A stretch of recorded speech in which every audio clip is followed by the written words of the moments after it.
A most pleasant good afternoon to you. Welcome to the 2026 New Swarm Classic presented by Home2 Suites by Hilton. We are live from American Classic Golf Club in Lewis, Delaware, home of the fifth iteration of this marquee World League Fling Golf event. James Witherite joining you from the studio. John Prulidge is out on the course here in the southern part of Delaware, just 2 hours south of Philadelphia, and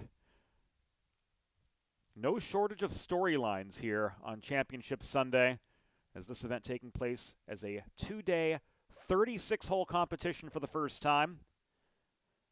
In the men's division, Austin Ebersol with a bogey-free 63 to come into today with a four-shot lead over Brett McGinley and the number one ranked Sam Scannell. In the women's division, Amy Lewis, who you see right now, stepping off her birdie putt on 9. Shot level par yesterday. Brooke Ebersol in her first competition back in over 18 months. 2 over yesterday.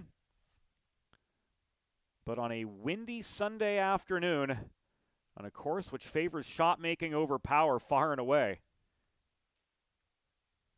the conditions have not been kind to Brooke, and she slipped down to third, currently +5 on the day, and she's 7 over par. Here she tries to seal the side with a pretty lengthy birdie putt after what was a great approach from 120 yards out. We're going to stay with Ebersol. Putt from distance, snuggled up to within 2 feet of the pin. She'll be able to tap that in for par and head to the turn. Still a shot out of second, depending on what Christina Summerfield can do here on 9. We're going to take you over to the island green of 6 and John Prulidge.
Able to get the birds and the wind, but unable to get John over on 6. So we come back to 9.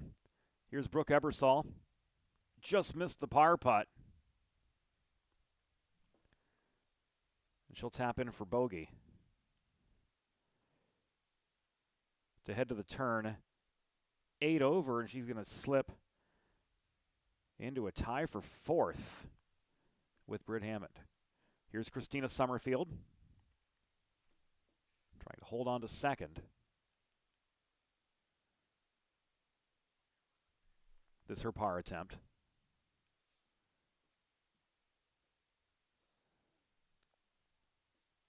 Just missed from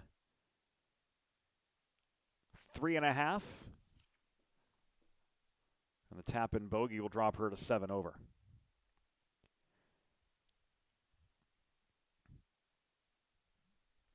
Now, Amy Lewis, 2 over on the day, 2024 winner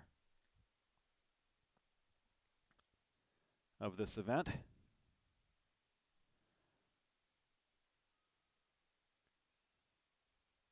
For par and to close the side, 3 over par. She drains it. And she's still 4 in front with 9 to play.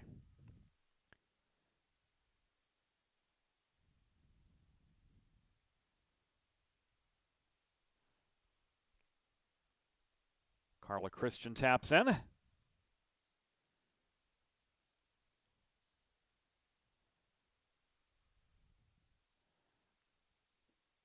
And a look at the live leaderboard at the turn. Amy Lewis, +3 today. And 6 clear of what was a 4-way tie for second, moving to hole number 9 between Hammond, Ebersol, Christian, and Summerfield. We head over to 1.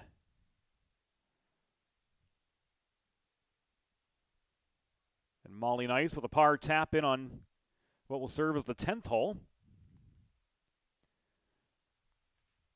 So 2 pars for Molly Nice on the 100-yard opening hole here at American Classic.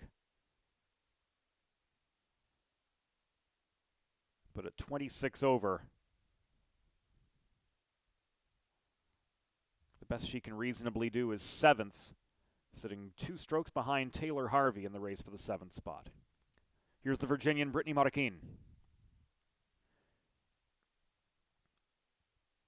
Birdied 2 on the outward 9. A par try coming up for her. Right now 11 over and 2 shots out of second.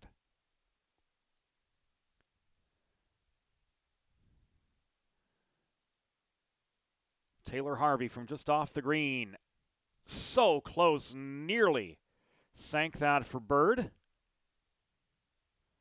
So she'll still have a 2-shot advantage over Molly Nice in the race for 7th.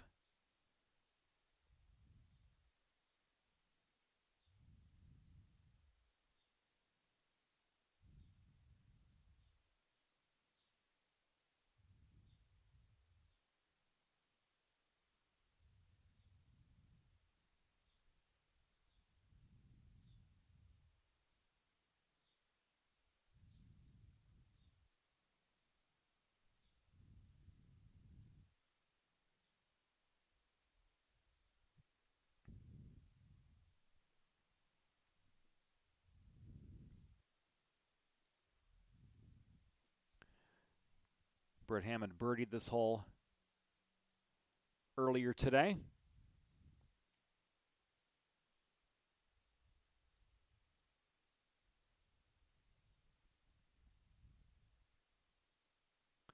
Drains the 4-foot par putt.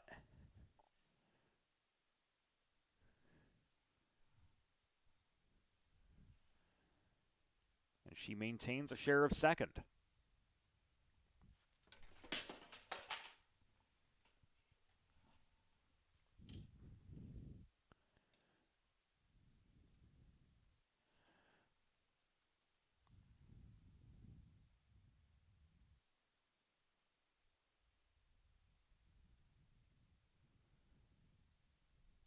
Marroquin from close.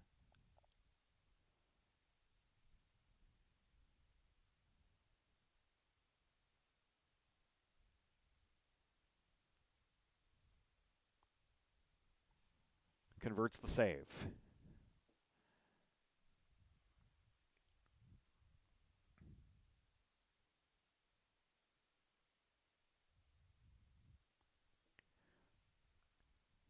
Harvey off that great greenside shot with just a few feet to work with here.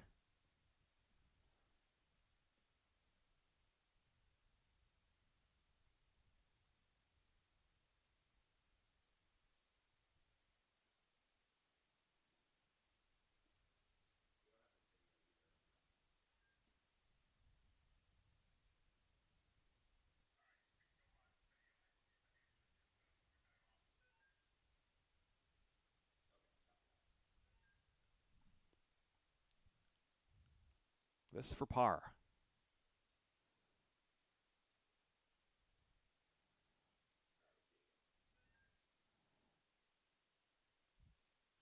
Tugged it just left. And the bogey tap in will cut her advantage for 7th over Molly Nice to just a single stroke.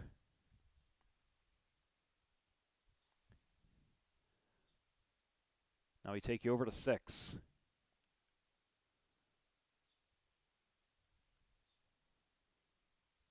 We're the marquee group in the men's division, led by Austin Ebersol. Is now holing out, and we'll send you over to John.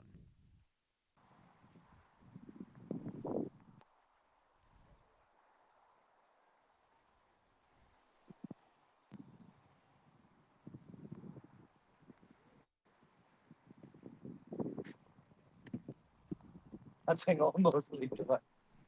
4-4. Thanks. Wait. 5. 5. Wait, no, 6. 6. Hearing the ambient discussion between the golfers after they hole out on 6. No, see. And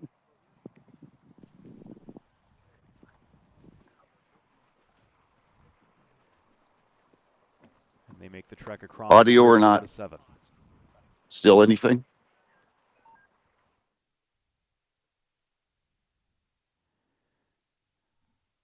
Looks like the audio issues with John have been rectified, so we'll rejoin them as Ebersol, Scannell, and McGinley make the walk over to 7.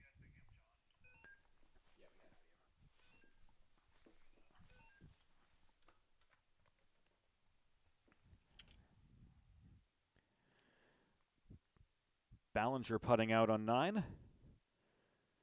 Clean sweep chip from John Fernandez.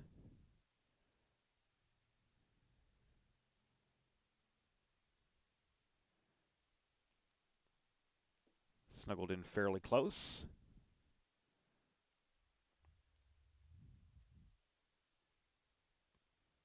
Fernandez 13 over on the weekend, 4 over today through 8.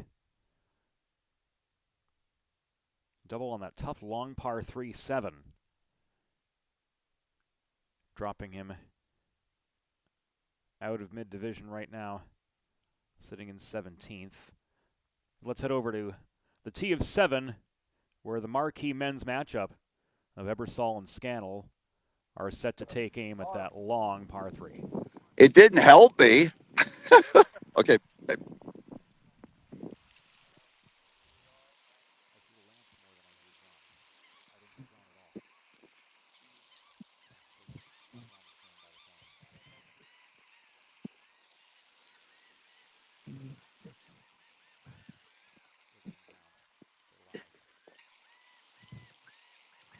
Got time. Yeah, you got time, dude.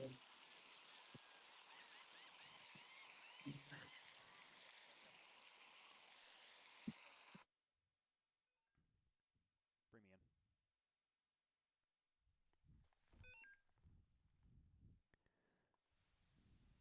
We switched off because we lost you guys. Back to the tee of 7.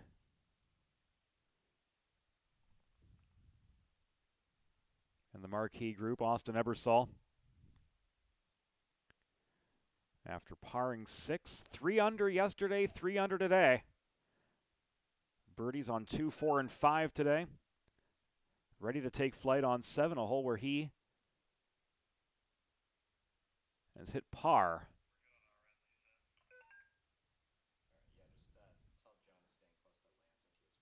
On both occasions yesterday.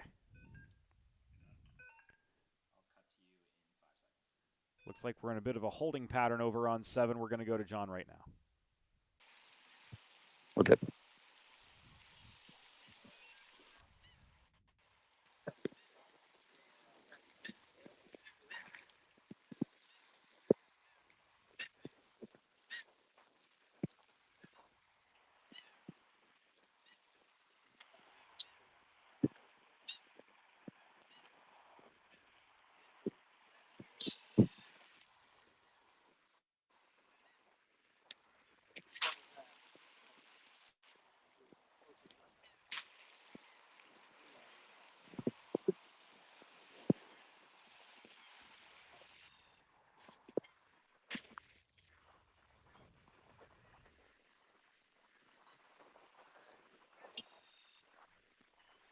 waiting for the MacLay DeRusha Durr group to finish up on the green of 7.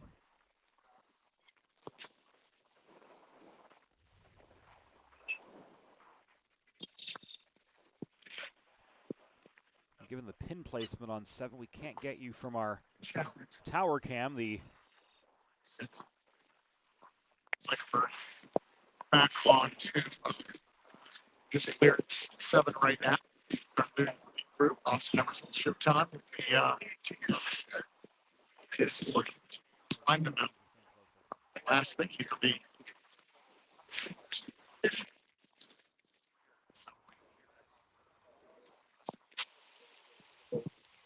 The drivers.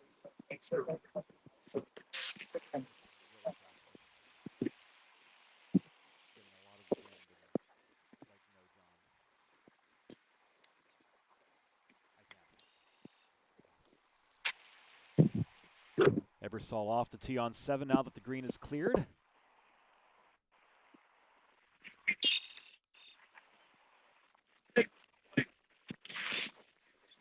Seems to be pleased with his shot.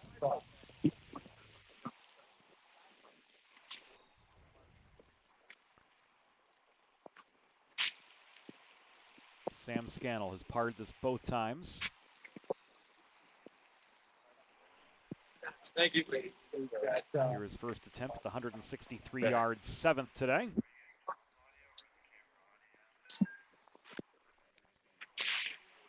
This is McGinley.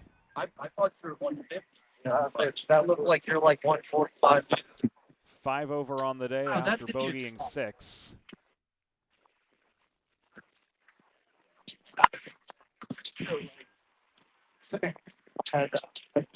I'm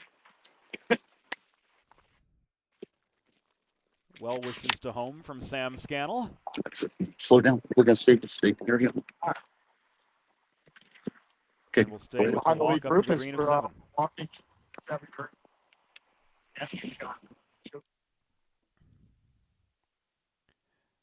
Looking at the leaderboard through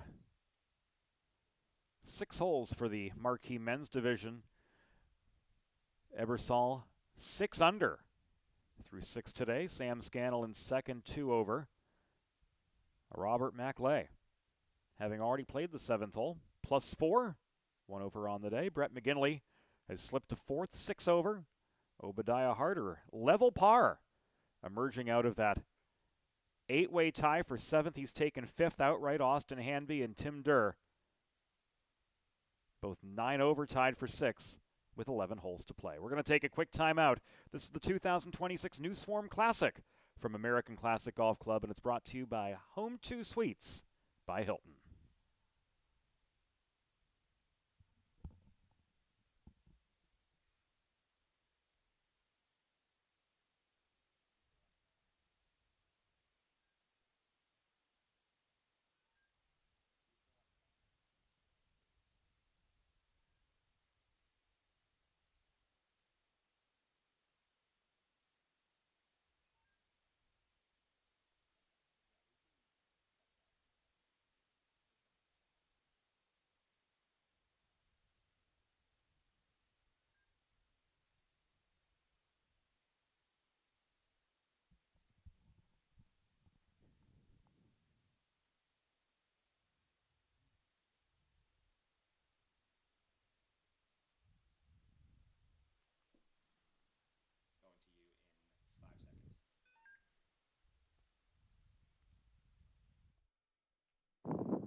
Sweet there. Have that.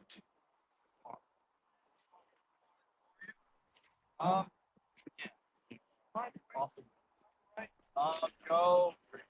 That way.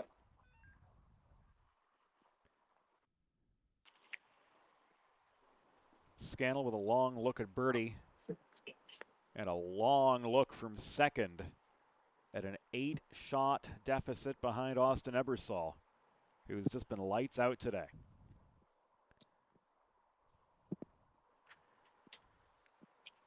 Scannell looking clean sweep from well over 20 feet downhill, and about as good as anybody can do from there. Never mind the #1 player in the world. But he'll still have his work cut out for him to try to hit his 3rd par of the weekend on this hole.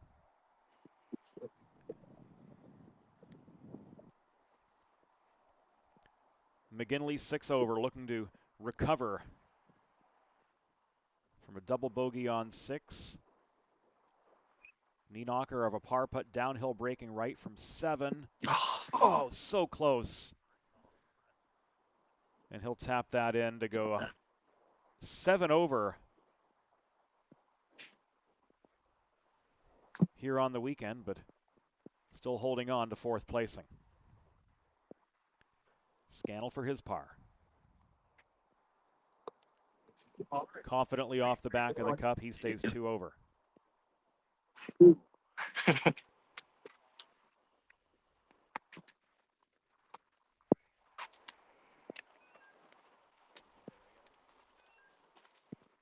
Hi, Dad.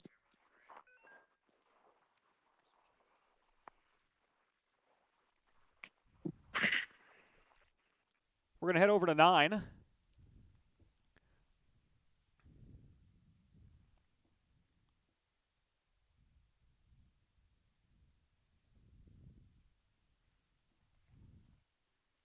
And Michael Bartley. Bartley 4 over on the day.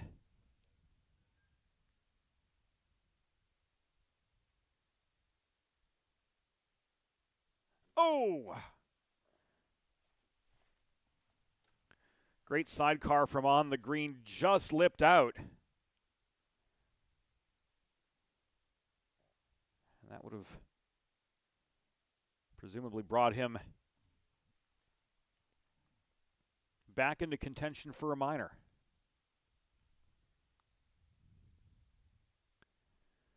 Now to the North Carolinian, David Norton. From just off the green.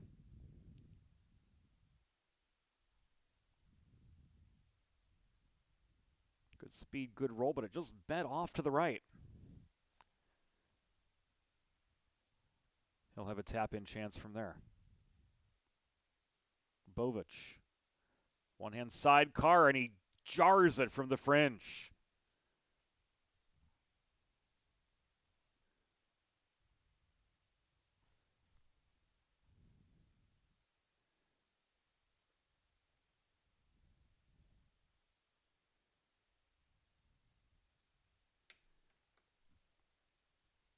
Jack Bovich putting an exclamation point on the 9th.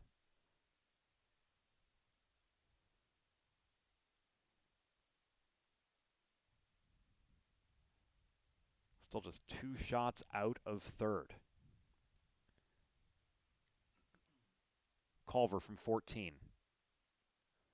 This 9th green playing awfully tough. Severe slope in all directions. Great pace from Culver to snuggle that up within tap-in range.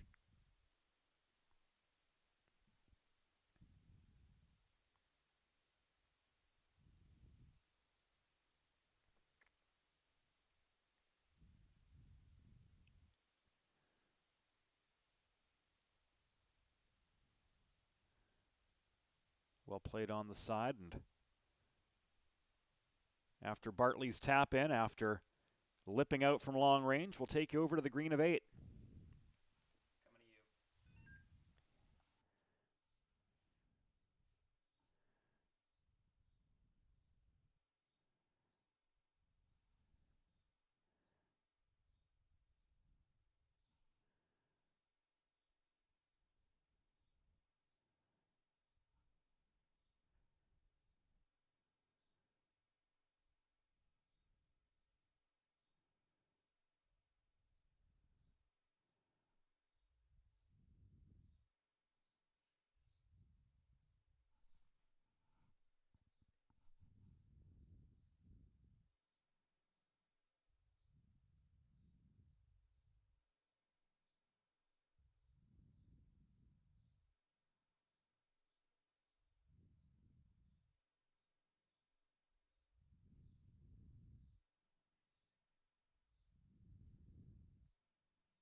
That was Robert McClay, who won over on the day through 7. Left a putt short. Worked his way up into third placing.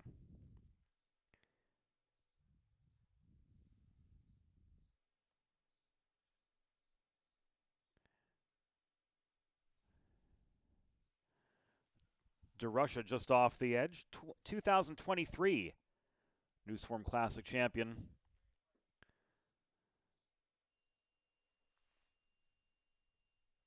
Struggling to generate momentum today. Bogey or worse on 5 holes, and he'll head off the 8th green, having slipped from 5th all the way to 9th or worse. Back to 9 we go. Harder's approach from 140, just on the edge of the green. He'll be putting for bird.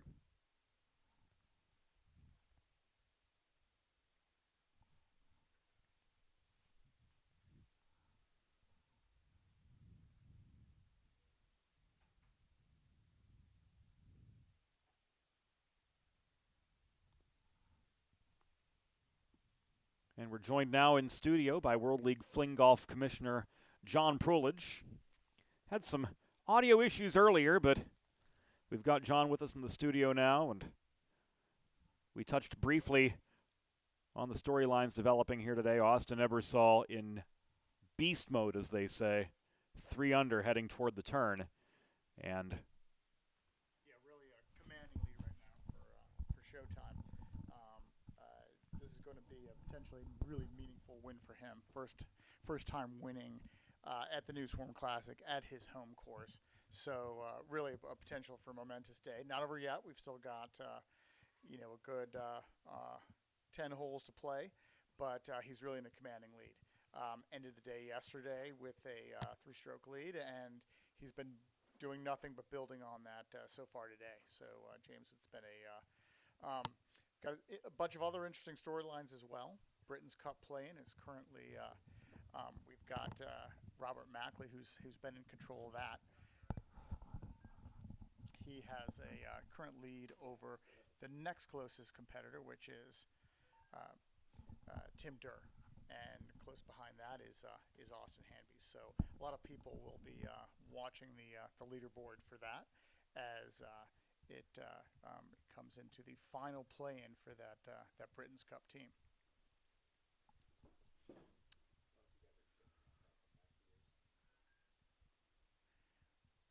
We're now looking live at 9th hole right now.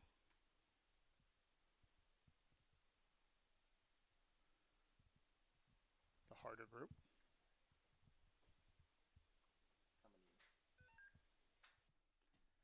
Heading over now to 8th green with our lead men's group.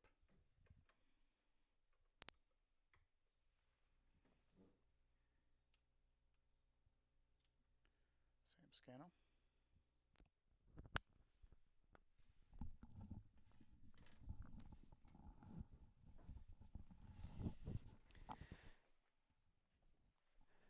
this 8th hole, John, deceptively challenging. While it only plays at 116 yards for the men's division, the entire front of the green guarded by a bunker, and that green is small and severely sloped. Absolutely, and you've got the Sunday pin placement on that, not doing any favors to the competitors. And this has been known. We're only on the front 9 today, but this has been known to turn many a championship here. This 8th hole.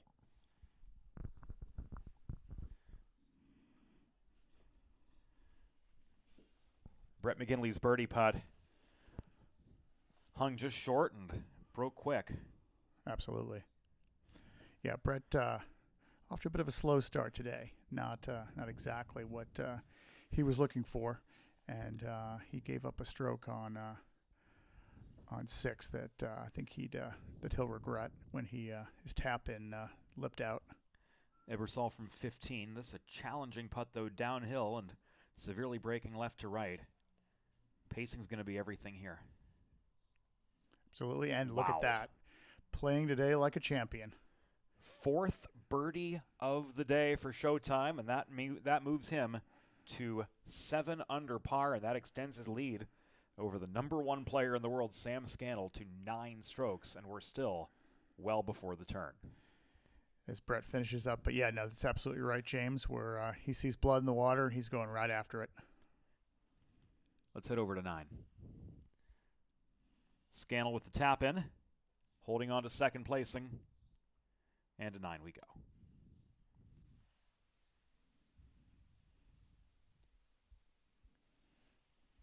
Looks like Obadiah Harder is next to putt. +9 through 8 holes today, tied for 5th with Austin Hanby, and only 1 shot out of 4th. And McGinley, there the tap in there for Obi.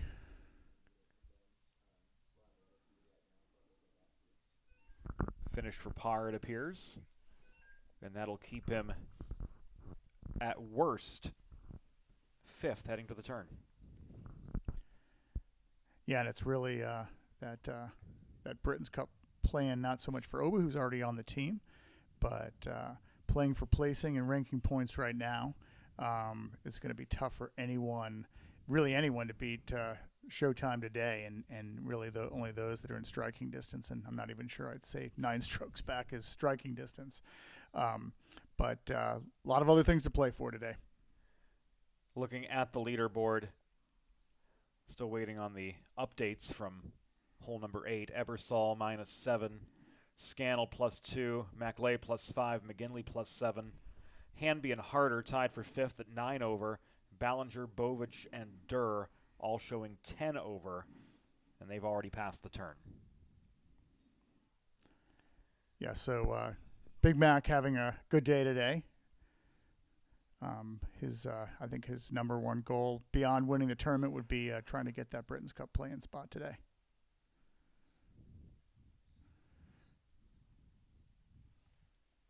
Look here at 7.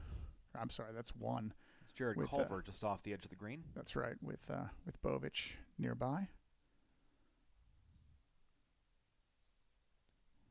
We'll probably come to you guys for the tee shot. And to Norton. Norton's tee shot went a bit long. Marty Mouse, David Norton. Not a bad result. He'll have a good attempt at par there.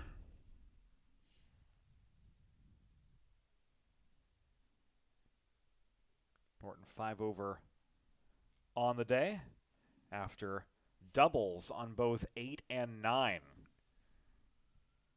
Slipped him out of the tie for 7th now into a share of 15th placing. Fire dog there, past the hole with his scoop shot. We're going to go to Culver.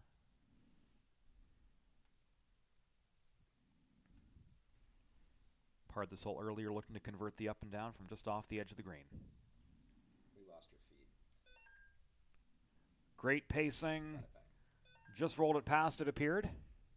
Should have a fairly easy tap into save par.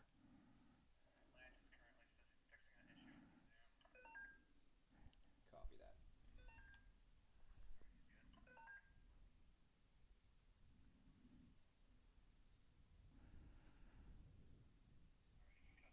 It will be Bartley. All right, we're just finishing off 1 putt on the other hole. Bartley to save his par. And we're going to head over to the tee of 9, where we rejoin the marquee matchup.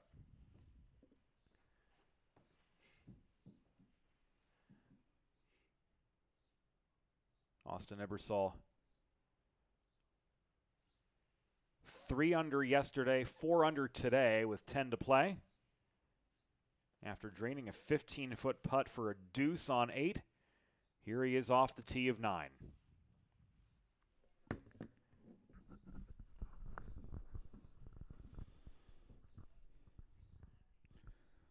So we wait for him. Other news right now in the women's division. A10, Amy Lewis looking for her second New Swarm Classic Championship. She's got a 6-stroke lead over defending champion, the Queen, Britt Hammond. They've just finished 11, and they're on the 12th hole right now. Meanwhile, Bovich tapped in to save par over on 10. And in the Masters Division 2, we've got a similar score to the women, also with Jeff Harvey, looking for another victory, but his first victory in Lewis, Delaware at the Newsform Classic. He's got a 6-stroke lead now over both Eric Seeger and Mark Thompson, who are tied for second, and they're through 13. Ebersol opening fire on the 315-yard ninth. Looked like he probably just put that right on the edge of the approach area. We'll go to Scannell.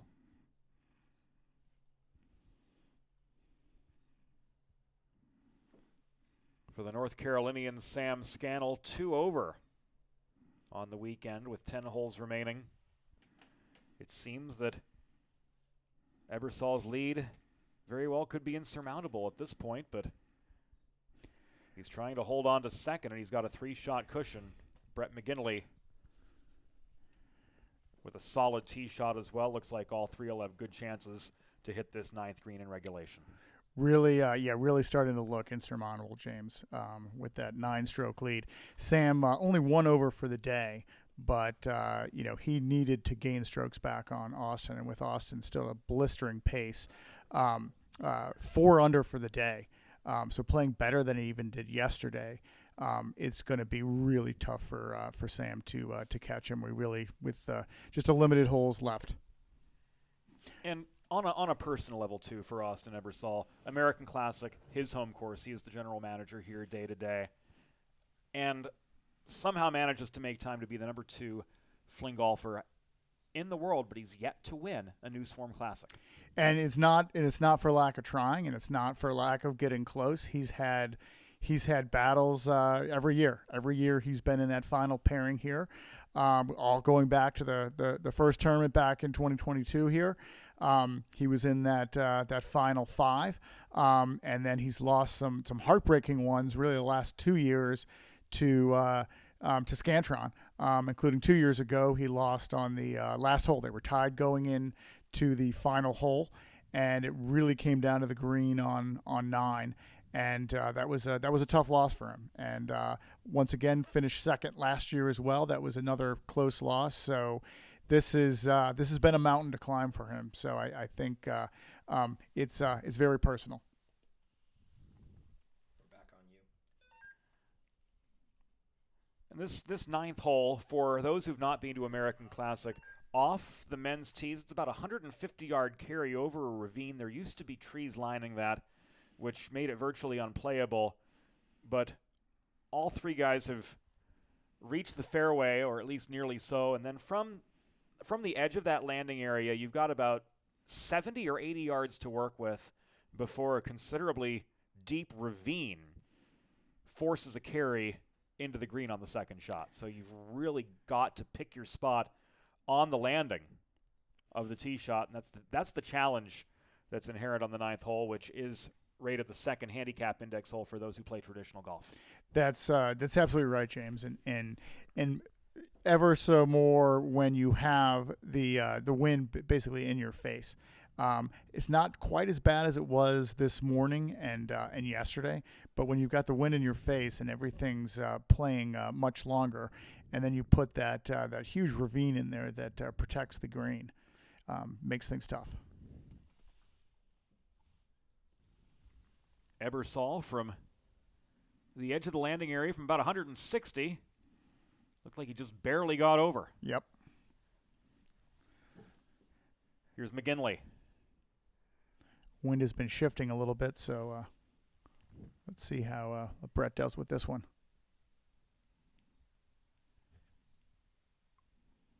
Not the easiest to see on its way down.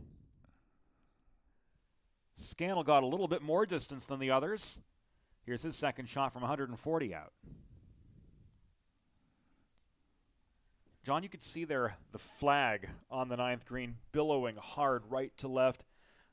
A considerable headwind that these guys are throwing into. So we know Ebersol and Scannell, they can get 200, 210 off the tee on a good day. Yeah, They Sam. were hard pressed to get 160, and that made for a really challenging second shot for both of them. Is Ebersol going to be able to stay on the par train? I don't know. Yeah, I think it's going to be tough, but I think he's got a he's got shots to give here with the lead that he's got. So I think for him it's a critical, as long as you don't end up in that ravine and you're not potentially giving away 2 strokes on this hole. I think just even if he gives a stroke away on this hole, it's a short-term victory for him. So Ebersol -7 with 10 holes to play this weekend, making the walk up to the 9th green. Looked like he was okay. Yeah, no, I think he'll be okay on this one, and I think he he's got to start thinking with the lead that he's got. It's not time to play hero ball, and it's more about managing the course given the conditions in here, given the wind. As you look at the flag now, it's not billowing like it was. Now it's starting up again, but that's the thing with the course here, with coastal conditions. The wind is constantly shifting, and it's always a challenge to stay ahead of it. We're not even 3 miles from the Atlantic Ocean, and that wind, as you mentioned, John, can wreak serious havoc on this course. Even though it's as tree-lined as it is, there are days when there's a 3-club wind, as both Ebersol and McGinley make it out of the bunker and within 5 feet of the cup. Absolutely. Although in Flingoff, it's all 1 club. Forgive me. I couldn't help myself there, James. Some of us still carry 14. That's right. There's nothing wrong with that whatsoever. And that's one of the beautiful things about fling golf and traditional golf, is the two coexist really quite well, and especially at a course like American Classic, where you see fling golfers and traditional golfers together on the tee sheet more often than not. That's absolutely no. This is the perfect venue because there is so much fling golf played here, but still a lot of traditional golf as well. And the traditional golfers that play here, are oftentimes playing side by side with fling golfers, which is the beauty of the sport. But and as you said, in golf it would be that sort of 3-club difference. For a fling golfer, it's even more difficult because you've got to modify your technique to account for the fact that it's going to play a lot differently. Scannell for par from 8.5, had the pace, was just off to the left on the line here. A tap in for bogey, and I think giving a stroke to Ebersol here on what's playing as the toughest hole on the course today. Yeah, and that's got to sting. Yeah, and I think Sam's got to start thinking that maybe this just isn't my weekend, and nothing seems to be dropping for him. Nice putt there by up and down McGinley. for McGinley. An impressive there one by Brett.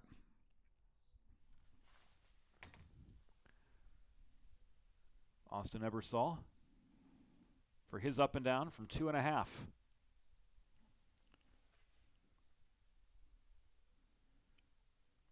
Perilously close to his first bogey after his approach shot ended up in the left bunker, but I think he's just feeling the momentum right now. Here a great chance to convert the sand save. Nerves of steel. Never in doubt. Yeah, no, I think right now the way he's playing, and with not just 9 holes left to go, that cup to him appears bigger than it's probably ever appeared, and I think he can feel it. And he'll head to the turn.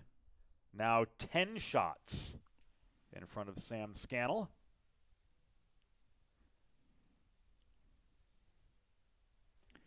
Something else to look at right now is that for the men, the Britain's Cup play-in spot right now, through 9, we've got Big Mac, Robert Mackley, at 5 over, with but just a 3-shot lead over Austin Hamby. Not playing in the same group, but just 3 shots back. Who's Austin, who's even on the day. Certainly threatening Big Mac, who was for a while was in the driver's seat. Still with a nice 3-stroke lead over the next eligible competitor for that play-in spot. So that's something to watch as we get into this back nine, because that's going to be interesting. So, a bit of a logjam at the turn, but a look at the men's leaderboard. Ebersol -7, Scannell +2, Mackley +5, McGinley +7. Austin Hanby rounding out the top 5 +8 with 9 to play. In the women's division right now, Amy Lewis +2 through 11 holes, 6 shots better than Carla Christian, who's worked up into second, sitting at 8 over, and then a tie for third. Britt Hammond rallying from 5th to be in a tie for third with Brittany Marukin, both 9 over. Christina Summerfield rounding out the top 5 at 10 over with 7 holes to play today. And in the Masters division, Jeff Harvey looking to continue his dominance with a 6-shot lead over Eric Seeger, +2 and +8 respectively. They're both +3 on the day. So is Mark Thompson in third at 9 over. Craig Fletcher 13 over, and Jeff Summerfield 15 over round out the top 5. Yeah, interesting stuff with Britt, who started the day 7 back from the lead, but she started out birdie, and really I think gave Amy something to think about, especially with Amy bogeying the first hole. But then Amy really started to batten down the hatches and maintain that lead, and she's 2 over for the day, but maintains a 6-stroke lead over the nearest competitor in second place right now, Carla Christian. And Brooke Ebersol, who was second, coming into today at 2 over, 2 shots behind Amy Lewis, has really struggled this afternoon. Double bogeys on 6, and then the second iteration of 3, only 3 pars on the day for shows over, and she's dropped to 6th, sitting 13 over right now, but she's 12 shots clear of Taylor Harvey in 7th. Yeah, a tough day for Brooke. I mean, Brooke is essentially she's taken the last really 18 months off from the tour. She recently gave birth to her and Austin's second child, Haven.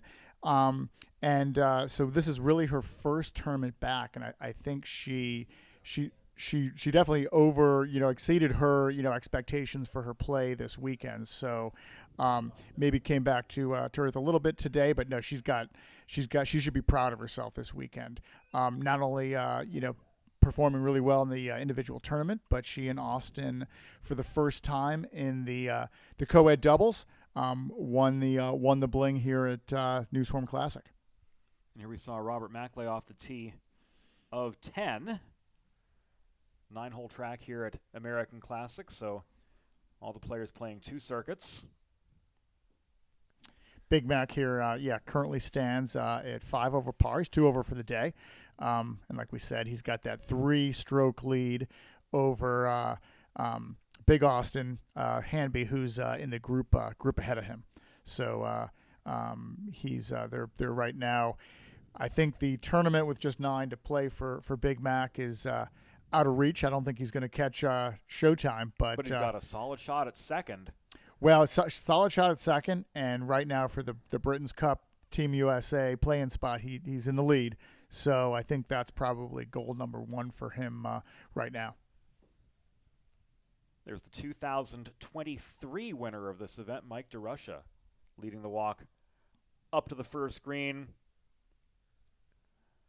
DeRusha 40 out. He was 8 over in the first 9 holes, marred by a costly double on 6, and he slipped all the way from 5th down to a tie for 13th. Again, 4th to 13th, covered by just 5 shots. 8th to 13th, covered by just 2. Yeah, tough day for Mike. Played really well yesterday. A lot of birdie opportunities yesterday, and I think he's just been trying to scramble out there, and nothing seems to be dropping for him, and really tough to find the cup today. So here on the green of 1, playing is 10 this time round.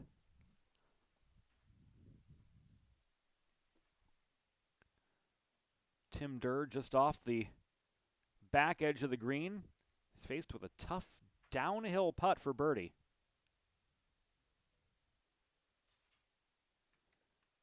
Maybe a sidecar or a clean sweep, depending on how he wants to tackle this chance. Durr tied for 8th with Ballinger. Just 3 shots out of 4th. He bogeyed this hole both times on Saturday, but he parred it here in the front 9 today.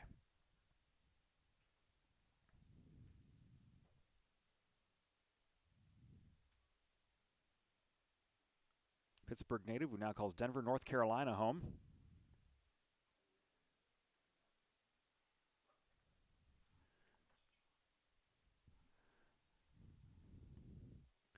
Durr going to try to clean sweep this from the back collar.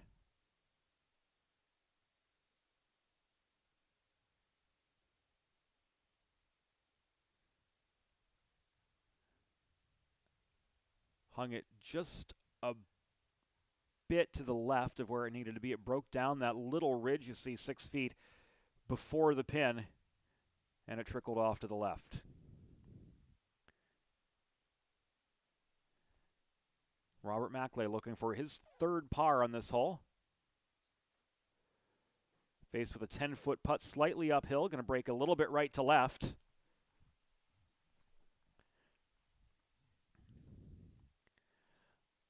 The birdie here puts him within 1 shot of 2nd, held still by Sam Scannell. Mackley from 10.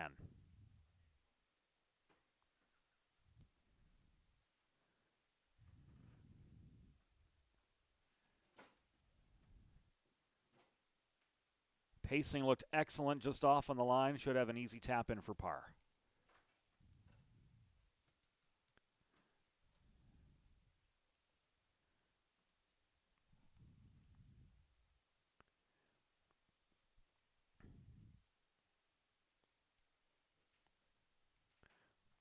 DeRusha has had some struggles on this hole all weekend. Bogey, bogey, bogey.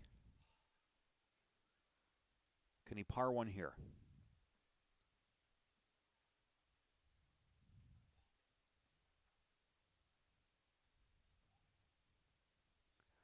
Just lipped out.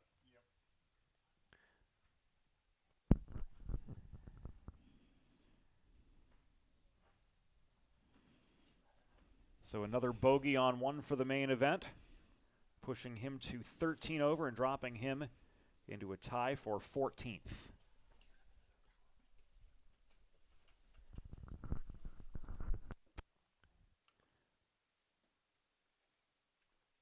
Here's Durr.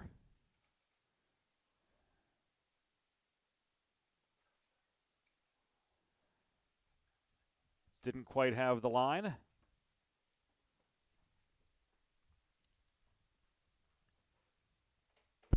And he'll drop a stroke here, putting him 11 over with 8 to play. Mackley looking for the par save. Still has a bit of a cushion for second, or for third rather, I should say, over Brett McGinley. But he'll still be 2 behind Scannell in the race for second. Just looking at the leaderboard too, James. Another somebody moving and shaking right now is a mountain man, Andy Bowen, who started the day in 17th, and he's moved up with just so far through 12 holes, 1 over par, and he's moved up to a tie for 9th. And now a tie for 8th after Tim Durr bogeyed hole number 10. That's right. That's right. Yep, exactly. So he keeps moving up. We've got the premier group now on the tee of 10. And Austin Ebersol, after going out 29, 4 under on the front 9. Here he is on the tee of the 150-yard 10th.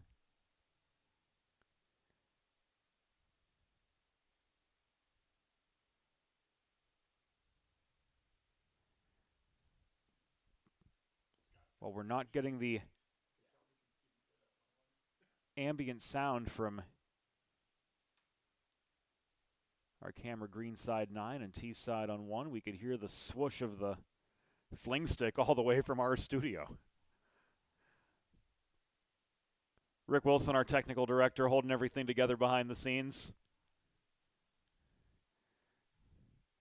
DeLance, Matt, and the crew out in the field. Great work all around from our entire technical crew as we bring you the 2026 New Swarm Classic live on YouTube this afternoon.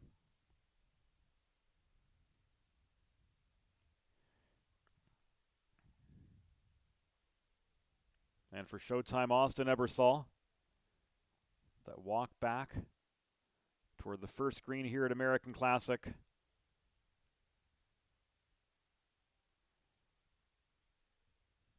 And after being in a chasing role and after having Sam Scannell on his heels the past couple years, he's got to be feeling awfully good about this 10-shot lead heading into the final 9 holes of the weekend.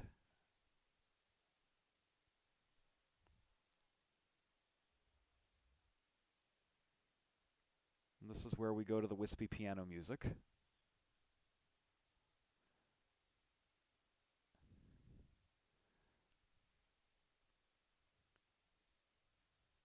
As the 2 best in the game and the rapidly rising Brett McGinley make the walk to the first green here at American Classic, just adjacent to our studio.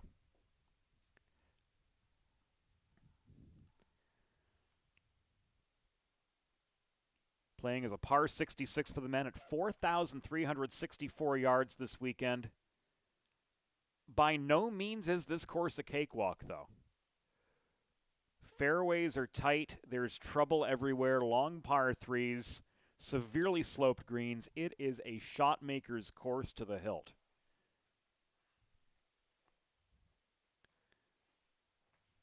And such a course,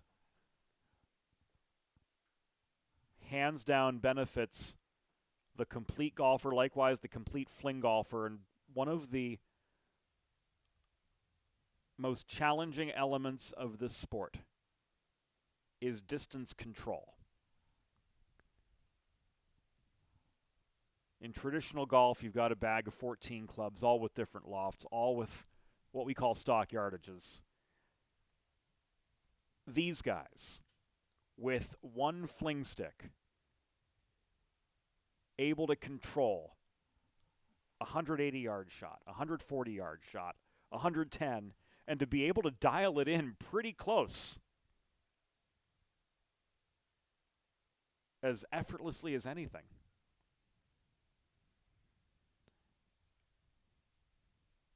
I know I didn't realize the skill involved until fairly recently thinking about it. Wait a minute, these guys only have one club. So distance control is really the defining element of what makes a fling golfer worth their salt. And these guys have proven time and again why they're on this stage. McGinley, putting from the fringe, left it well short for Bird.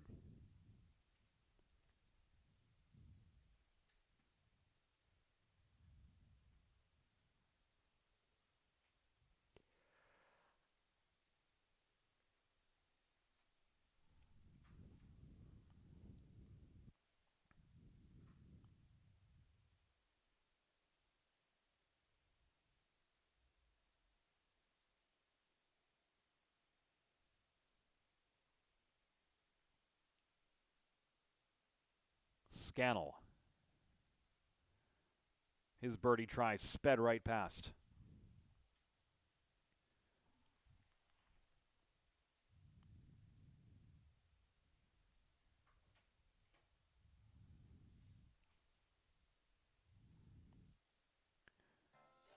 Ebersol with a lot of breathing room here after Sam Scannell gave himself a challenging par putt.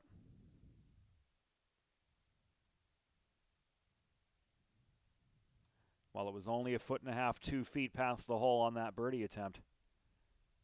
Still plenty of break there and speed control, putting with a fling stick. far, far different than even the simplest of blade putters.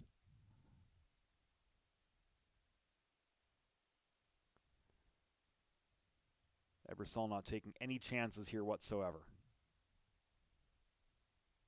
This for par. And he keeps the par train alive. 28 holes, 21 pars, 7 birdies, and Ebersol will head to the par 5 11th, still with a 10-shot lead over Sam Scannell. Mackley +5, 2 shots out of the second spot. And Brett McGinley with the tap in to stay in 4th as the lead group make their way to the par 5 11th.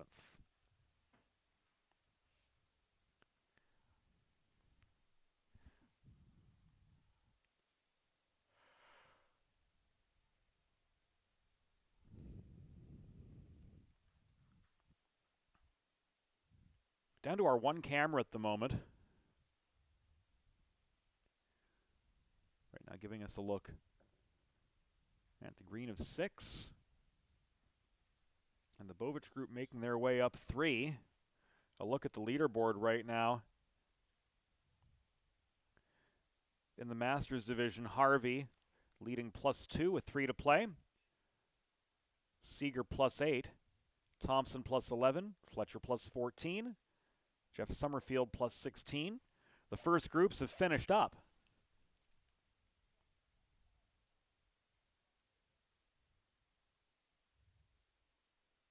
In the Masters division.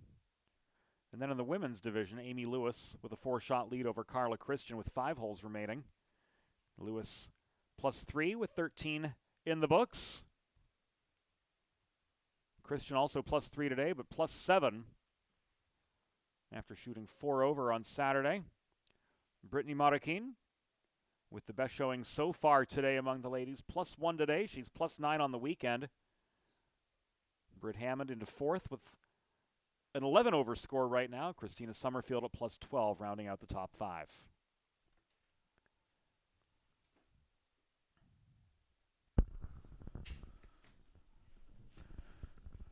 All right, James, I'm back from got called in, had to put my commissioner hat back on, and got called in for a ruling on hole number 11 there. Interesting situation, hasn't come up before. Austin Hanby, who was in the hazard off of the tee there, went to play his ball under Flynn Golf rules, where you can play it out of the hazard, but you got to play it as it lies. As he was in the process of approaching the ball, the what would have been a playable ball as it lies in the hazard actually then moved and went down a gopher hole into oblivion, and he was unfortunate, able to had to take a stroke penalty there and shoot 3 after that shot. So tough bump in the road there for Big Austin. But he's back on track in 2 and par 5, trying to make up some ground at the beginning of that hole. So we had a bit of a slow up for the last 3 groups to get a ruling on that and get his next shot out of the with the penalty. I'm going to take my phone and get hooked up here.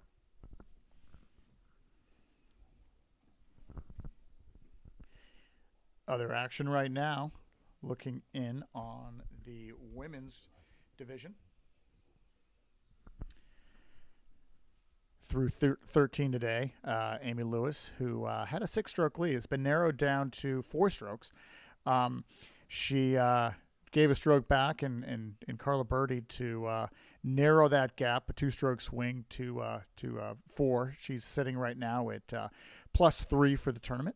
And the Lala, who is right behind her in the rankings, is just 4 strokes back, and that's through 13. So shaping up potentially to be an interesting finish to this 2026 New Swarm Classic in the women's division. Meanwhile, also in the Masters, it has not changed. Jeff Harvey maintains his 6-stroke lead over Eric Seeger. Eric Seeger and Mark Thompson were tied at 8 over. Mark has slipped back a few strokes, so Eric now has sole possession of second place with a 3-stroke lead over Sky Pilot Mark Thompson, but he's 6 back of Jeff Harvey with just 3 holes to play.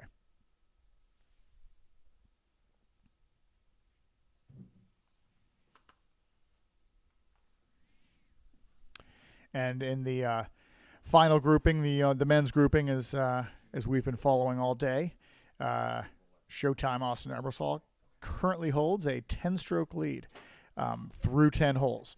They're sort of waiting on hole 2 because we've got a couple groups that were waiting on that ruling on the 12th hole of this 18 holes today. But that with that rules clarification resolved, things should start moving for those 2 groups. Meanwhile, we've got the looks like the final Masters grouping, or I'm sorry, the second to last Masters grouping, led by Sean Van Lenker, moving up the 9th hole right now on their last hole of this tournament.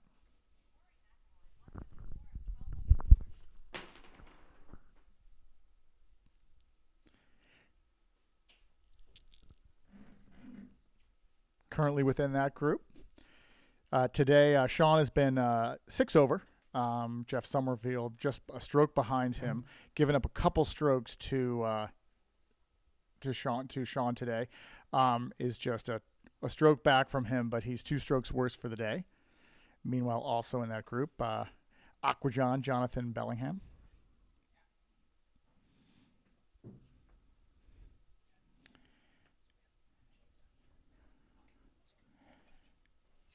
And rounding that group out, the Raptor, Mike Weber.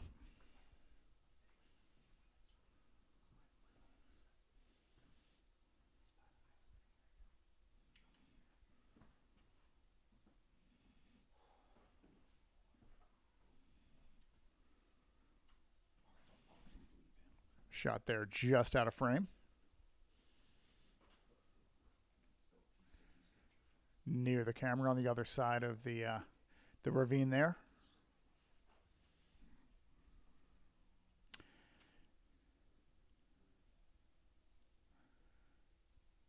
Aquajon Jonathan Bellingham. The second to last. There's Jeff Summerfield, Waterman. See if he's going to try to cross that ravine. He does, and onto the green, just out of frame, but he's safely over the ravine. Now back to SVL, captain of Team USA for the Britain's Cup this year. Also looks like safely across the ravine.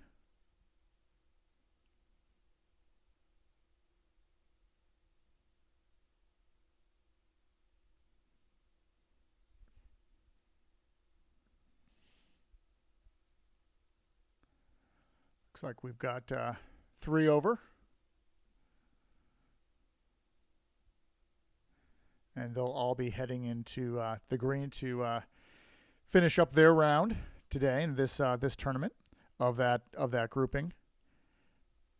Currently, Sean Van Lenker, lead of that 4-person group. He's certainly not the tournament. Sean's come close here within the Masters division, but never won the New Swarm Classic. He's won in doubles here a couple times, but still a good showing today. I think he was not happy with his performance yesterday, but wanted to be in that final Masters group. But I think he's been redeeming himself today with a good performance. And of this second to last group, Sean has certainly played the best.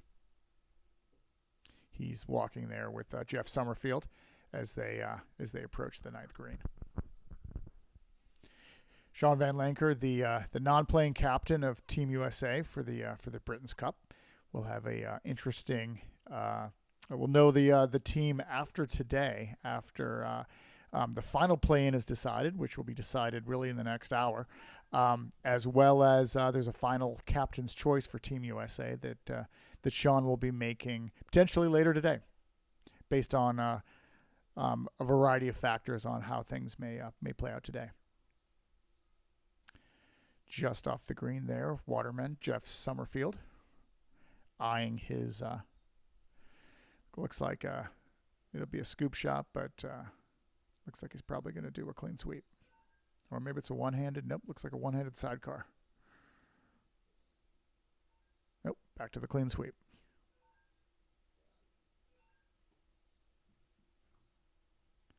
The back edge of the green there.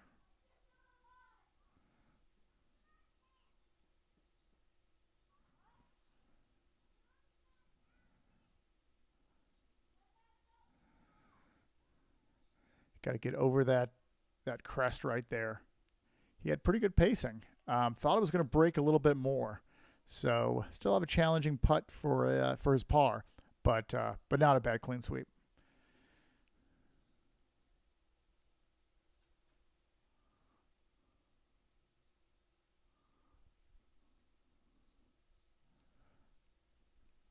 Hoping to show him the line here is Mike Weber.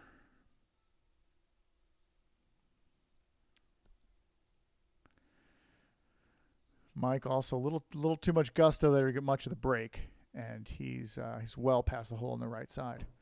All right, they're all lined up. Aquajon, third of the three. Let's see if he can his clean sweep can get any closer than the other two. As SVL looks on.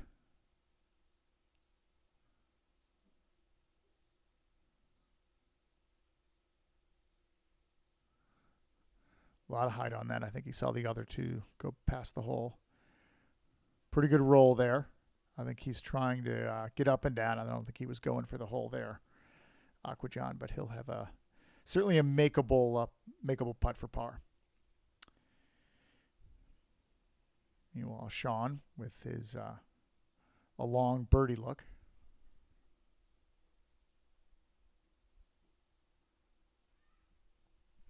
Coming off a birdie on the last hole, his first birdie of the day. I think he played better than he did yesterday, but would have liked a few more of those to try to threaten and get into deeper into the top five. Currently stands at in fifth place right now in this tournament.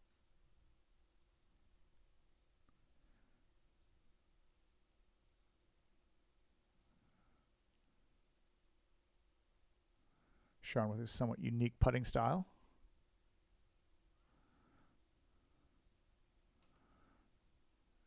Didn't quite get there. He left it shorter than he would have liked. He's going to mark that one. Think about it. Meanwhile, Mike Weber.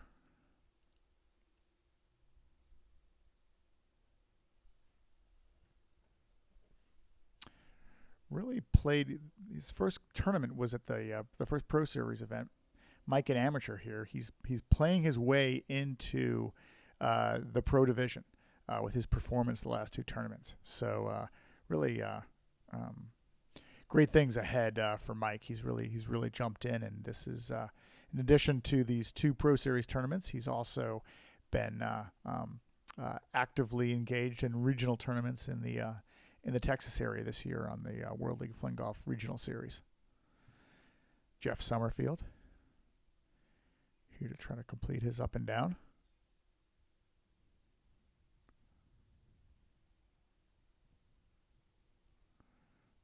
Body English gets it done. He's happy with that one, but wasn't sure until he was sure.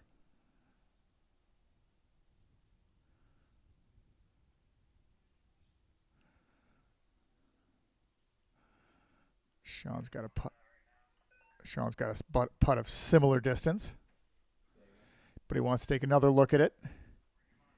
He was hoping this was going to be more of a tap-in variety.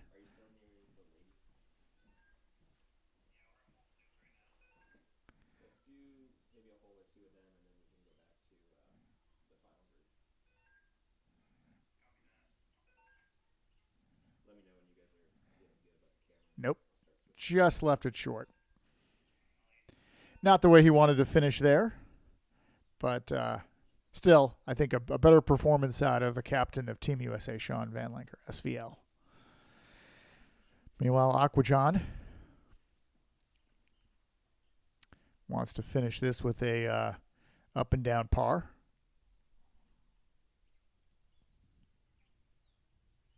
Currently sits alone in 8th place, but doesn't want to give that stroke up to 9th place finisher Brian Marchand. He'd rather keep 8th all to himself, which he does. Happy about that one. Aquajan Jonathan Bellingham, the first Masters Division champion in the sport. Side note on Jonathan Bellingham, liberated the old course at St. Andrews. Absolutely, James. On his long list of achievements, that's one that gets close to the top. He recently published a book that tells the among other things his sort of fling golf journey, and that's a couple chapters in that book. They were delighted to have his fling golf round, the first fling golf round, at the old course, and he even left them their fling stick, which they proudly display. Meanwhile, over on 15, Brittany Marroquin with a solid hole out there. She's had a heck of a round today.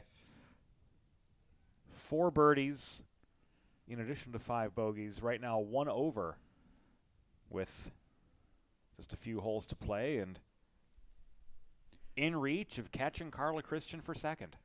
Yeah, she's got the best so far, best score to par of all the ladies, and sitting alone in 3rd place, and with the potential to move up even further. She may run out of time to catch Amy, but she's given it a go.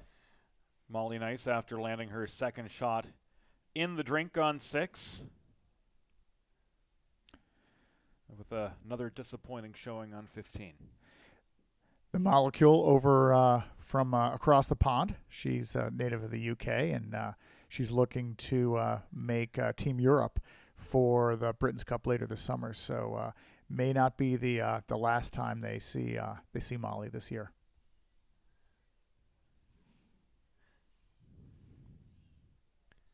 Taylor Harvey and Molly Nice in a race for 7th.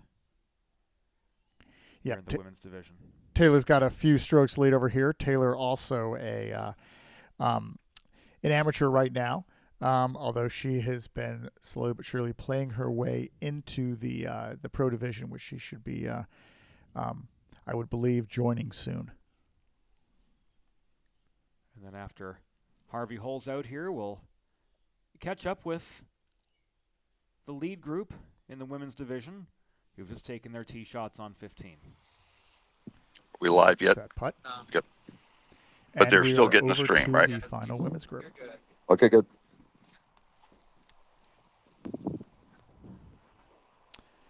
Currently, Christina Summerfield in sole possession of 5th place, but just a stroke behind Britt Hammond in 4th. Christina looks on. I think they're waiting for the things to clear up on the island green there. She's in that tough in-between distance, though, about 145 out from the green and into this wind. That's asking a lot. Yeah, Christian taking aim. you're really playing with fire, but when you want to make up strokes, that's the way to do it. And she lands safely on the other side on the green. I think there's a thought. If you're leading the tournament, you think about potentially laying up there. But Carla right now 5 strokes behind Amy Lewis, with just 4 to play. It's now is the time you want to take chances. At the same time, too, are you trying to cut into Lewis's lead, or are you playing to preserve second? You know what? I don't want to speak for Carla here, but I think she's going to go. She would be going for it. I don't think in her mind. When you look at Carla, who's someone who has not won a WLF Women's Division Championship, but has finished 2nd place, I believe 4 if not 5 times. right now she's going to always be shooting for that title. Yes, another second place finish would be great, but and I think even beyond that, it's her mentality is going to be just to go for it. She's got the distance to do it, and so I would have been surprised if she was holding back with just 4 holes to play. I think for a competitor like her, it's not about protecting second place. It's actually for going for it. That was Amy Lewis there, our current leader at 3 over. She was even par yesterday, so just 3 over for the day. Currently with a 5-stroke lead with 4 to play. This would be a meaningful win for Amy. She won here 2 years ago at what is considered her home course as well. So it would be great. She's got friends and family watching along in the gallery. So I think she'd love to get it done here today. And this for her, as we've mentioned, would be her second News Form Classic. That's right. Yeah, she won here. After winning in 2024. That's right. Yep. She's been really back and forth with the Queen, Britt Hammond. Amy was briefly number 1. She's been ranked number 2 now for most of the last year, and with Britt winning the last Pro Series tournament, Amy a win here today would go a long way to moving her solidly into that number 2 ranking, and start setting her sights on trying to overtake Britt at the number 1 ranking. We just saw Marroquin hit her tee shot on 16 off the back of the green. She bogeyed 15, so she's 2 behind Carla Christian in the race for second. We rejoin the action on what's serving as 15 right now as everybody's up over the water hazard, either on or near the island green here at American Classic. Carla Christian with that aggressive second shot. Now with what appears to be a look for birdie. Yeah, no, she's going to have some sort of scoop shot for her birdie safely over. She's going to have a pretty good look at this, and once again, she's going to be going for that pin. She's not trying to get up and down. She's trying to hold out here. Again, working with limited context. I think she had the pacing right. I think she didn't realize it was going to break quite as much as it did there. That's the thing with these greens, though, John, is there are no flat, straight putts. No, there's nothing that's just, exactly as it seems. Meanwhile, Brooke Ebersol here. +2 yesterday, +11 today. Yeah, no, it's been I think lengthy par putt. Presumably. Not Just quite not getting quite there. enough. And then we've got Chris Summerfield just off the green, who's now in sole possession of 4th place. Britt Hammond dropped back a stroke in the group ahead of them. Chris now not at 100%. She's actually playing with a torn ACL, but she is a trooper and she soldiers on. Certainly in some pain out there out today, but continuing to compete.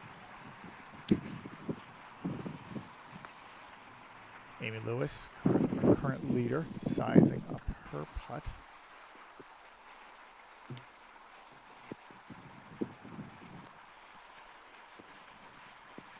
Making this putt would go a long way towards securing that title.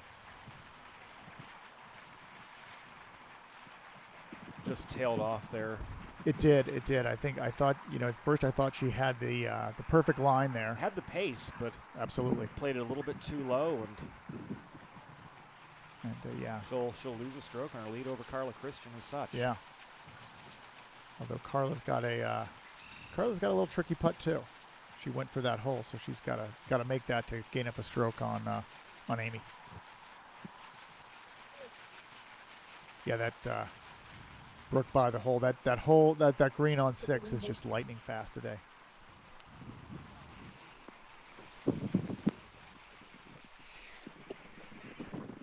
Masters division just about to wrap up, it appears, as Summerfield, Van Lanker, and Bellingham have all come back to the clubhouse. And the leading group of Harvey, Seeger, Thompson, and Fletcher are right now on the final hole.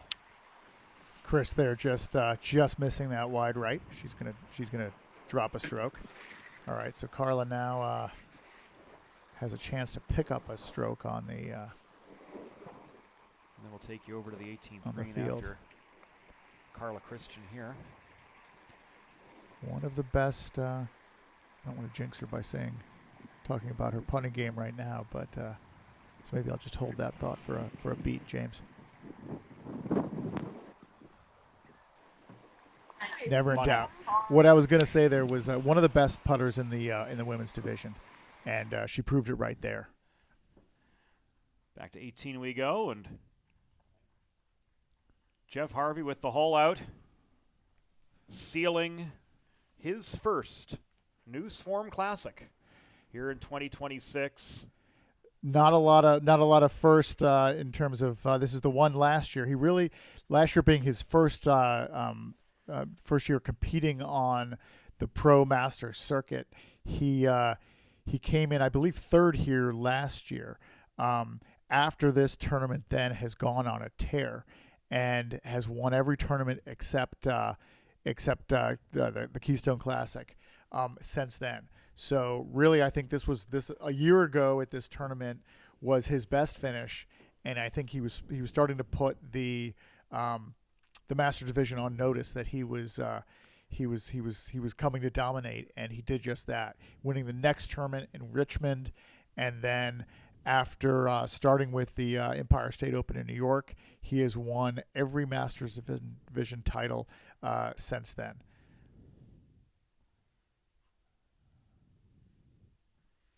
This will be his 6th in a row.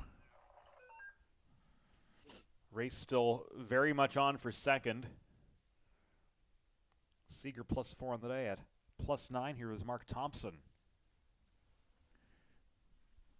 Trying to cut into that margin. You've got the captain also, Craig Fletcher. He should be able to. He's sole possession of 4th place right now, and this will be his best finish by far. His first top 5 finish in a 4th place. Really, also an amateur, but this kind of finish in a Pro Series event is going to put him a long way towards joining that Pro division in the Masters. So he's someone to look out for. Really, I don't want to say an unexpected tournament for him, but he really, I think, turned some heads with his performance yesterday, and he backed it up with, a great performance today. So really well-deserving 4th place for the captain. That's Mark Thompson finishing up in 3rd place here.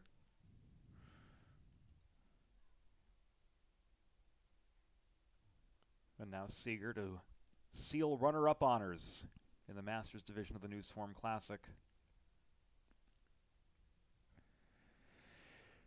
The captain, Craig Fletcher, there with just minting the putt. Tap in there. Craig with his 4th place finish. Now we've got Eric Seeger trying to wrap up 2nd place. He and Mark Thompson were tied for a good part of today, but Eric outplaying him by it looks like probably a couple strokes if he can make this putt. Oh, just lipped out for Thompson, but still enough to capture 2nd place. And there we go. Jeff Harvey, your 2026 New Swarm Classic Masters Division champion. Adding this the cup here to his trophy case, and another. You need to build another one. Exactly, another dominant win for Jeff Harvey. Although I will say, if you look at somebody like Eric Seeger, who started the day 6 back of Harvey, is going to finish in a similar place. So he didn't. Oh yeah, Harvey okay. didn't gain any ground on the Anything else? the Okay, field, cool. or at least I the just second want to place make sure. finisher. Mind if So we a could great get you job guys by teeing off? by Eric All today. right, thank you. We rejoin the top women's group on the tee of 16. I wish I had a seat. Keep up with it. Okay. Looks like they're waiting things out. Bit of a log jam up ahead. Yeah, I think as people are finishing up, they're taking their time as the group's ahead of them. So right now, where things stand, Carla getting that stroke back from Amy on the 15th hole, hole 6 here at American Classic. She's now with 3 holes to play. She's 4 shots back. She and Amy both +4 for the day. So they've been neck and neck at least today. But Amy maintains that yeah. stroke lead Wait. heading into the final 3 holes.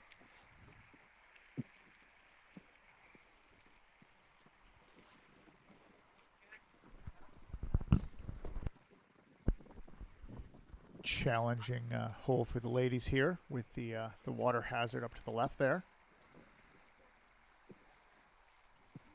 Here's Lewis. 4 over on the day after shooting level par yesterday, but still with a comfortable lead. Yep, now It's a little chip shot, the 7th hole playing 115. Oh. my God, it's still going. can't see where that ended up. I can't say if it's You could hear some of the reactions, not typical of Amy Lewis. no, I couldn't tell if that was good, not great, or bad, not good. But I feel like it was more the latter, just given the size and the exasperation. yeah, I'm not sure if she's Ebersol. found water there.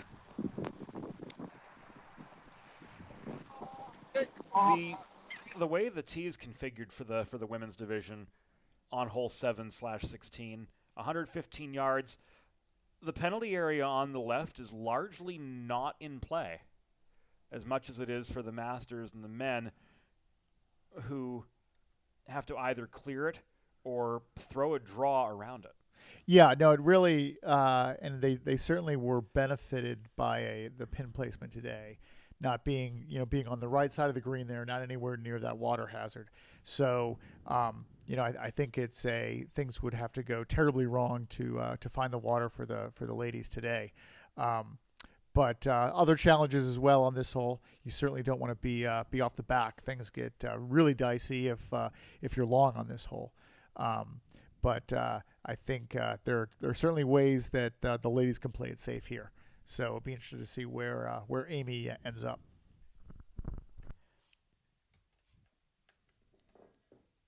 Still 4 over and still 4 clear of Carla Christian. Brittany Marroquin. Another 3 shots back in third. She's 11 over with 2 to play after bogeying 16. And then a tie for 4th between Britt Hammond and Christina Summerfield, both 14 over par. Here as the 2026 New Swarm Classic enters the home stretch for the women's division, and then revisiting the men's division leaderboard, Austin Ebersol still -7 with 6 holes remaining. 9 shots better than Sam Scannell. +2 on the day, or rather +1 on the day, +2 overall after he birdied 11. So for Sam Scannell, subpar in a good way scores on 2 and 11. All 4 times he's hit that hole today. Eagle, birdie, birdie, birdie, I should say this weekend. And then Robert Mackley in 3rd spot, 3 over. After eagling 11, he is just 1 shot away from catching Sam Scannell for 2nd. Yeah, and once again, Big Mac's got really 2 things to play for. He'd love to have that 2nd place finish, and he's playing that way, but he's also eyeing that play-in spot for the Britain's Cup team, where he now has a 5-shot advantage over the next closest competitor, which is now Lucky Jack Bovich, also playing on his home course and taking advantage of that fact by he's been moving up the leaderboard all day. playing even par. He after shooting an 8 over 74 yesterday through 14 holes, he's even. If he'd played that way yesterday, he'd be even further up the leading board. But a great day by Lucky Jack.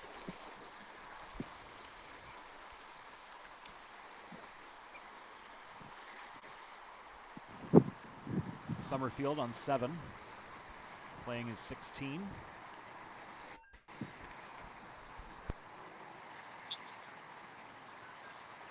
Lengthy downhill putt, hung just short. Looks like that left to right break scared her a little bit. Yeah, no, and I think she was worried about going past the hole there, but unfortunately she didn't hit it hard enough, and now is going to leave herself with a really tricky putt. Here's Ebersol.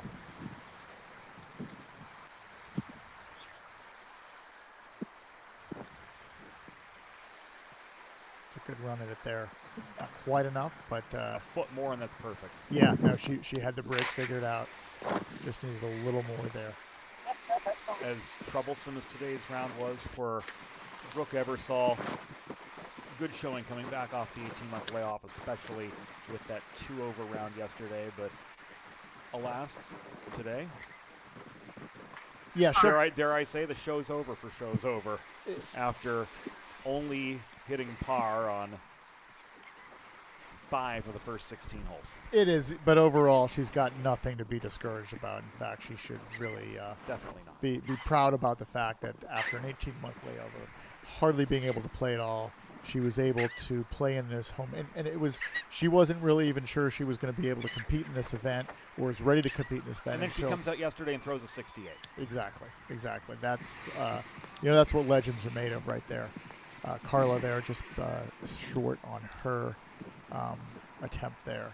She really needed to hold that one out to gain a stroke back. Ooh, that is not going to help. That's going to bode well for Brittany Motakine, who, despite bogeying 16, now sees her deficit for second cut to 2 strokes. Yeah, no, she's in striking range, and I think Amy can breathe a bit of a sigh of relief there. She went long on this hole, and she found the one place you can sort of find trouble from where the pin placement was, and that's by going too long. So if she can actually knock this in for a par save, that would be go a long way towards locking up this title. Oh, just short. So Lewis will drop to +5 with 2 holes remaining, but she still has that 4-stroke cushion over Carla Christian. Chris now, who left her first putt short. Love to knock this in, and right now she's in a tie for 4th with the queen, Britt Hammond, who's only got a couple holes left to play.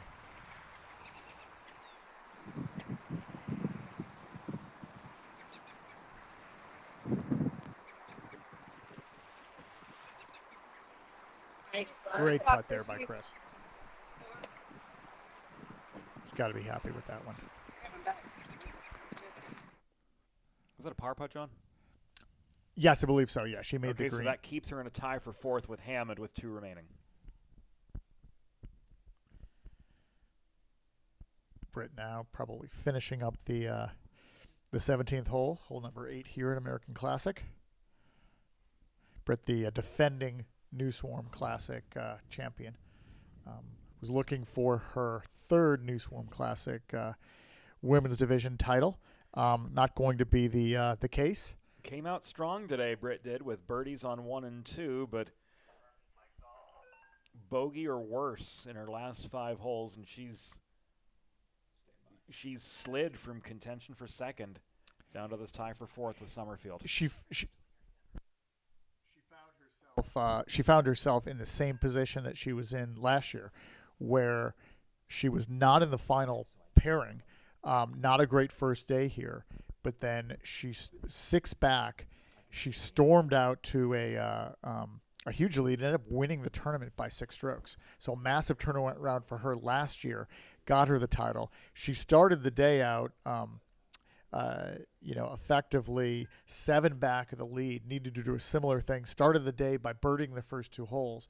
It almost looked like it was a repeat of the script where she was Amy had a lead over Britt, a 6-stroke lead over Britt, and the rest of and there are a few people between them, obviously, last year, but looked like it was going to follow that same path. But then it went a little sideways from there for Britt, and Amy got things certainly under control and has played really well today, and currently leads this tournament by 5 strokes with just 2 to play.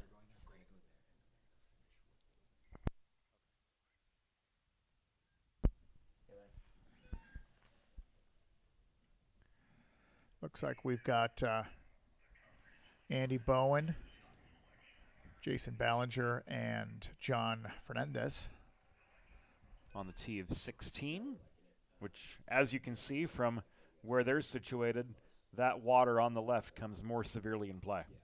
Yeah, and I think the story of this group right here is Andy Bowen, amateur but about to turn pro, because he this will be a second great finish for him this year in the Pro Series. He started the day tied for 17.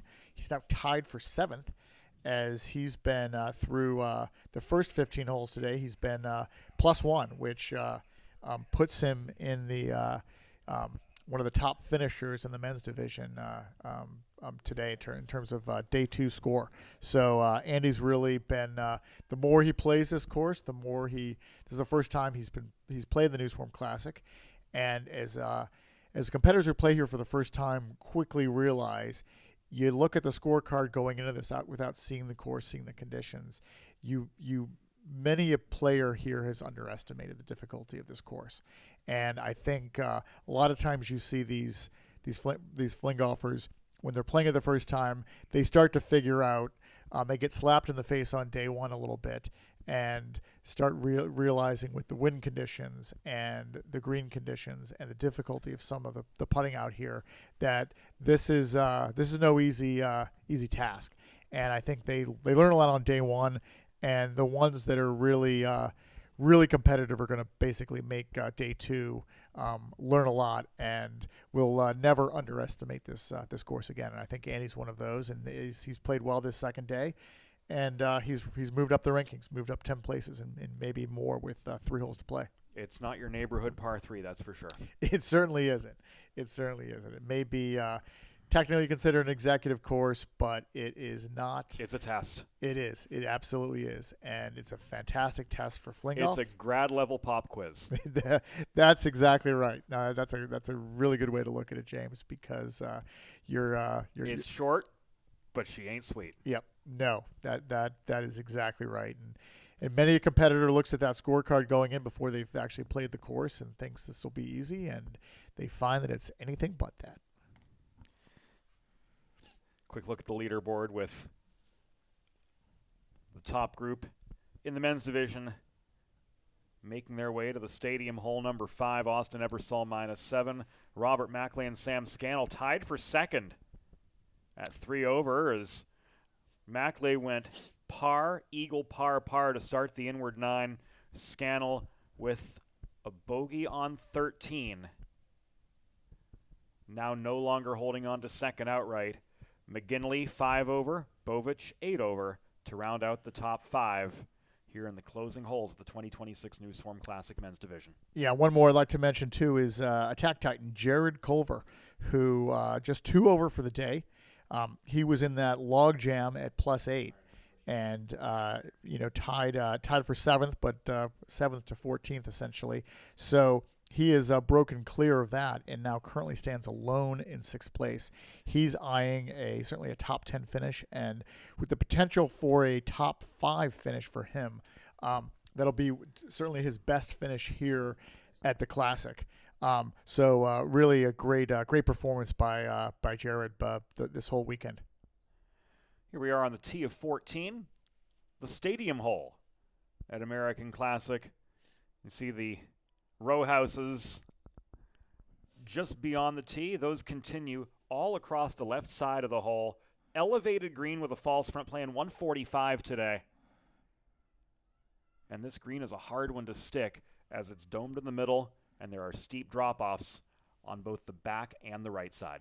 Yeah, this is no easy one, and you really, we've played this at this tournament from a variety of different yardages.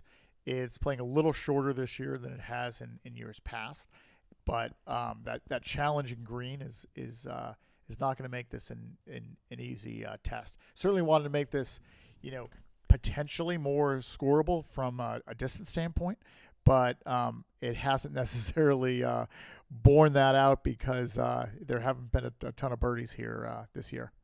And you see right there all that trouble right in front of the men's and the Masters tee.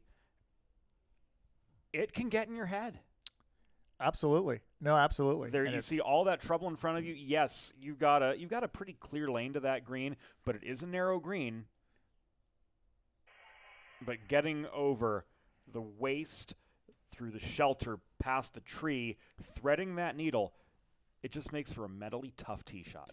Well, and for a lot of these guys, when you look at that, 145-yard distance, it's, for these top pro players, it's definitely not a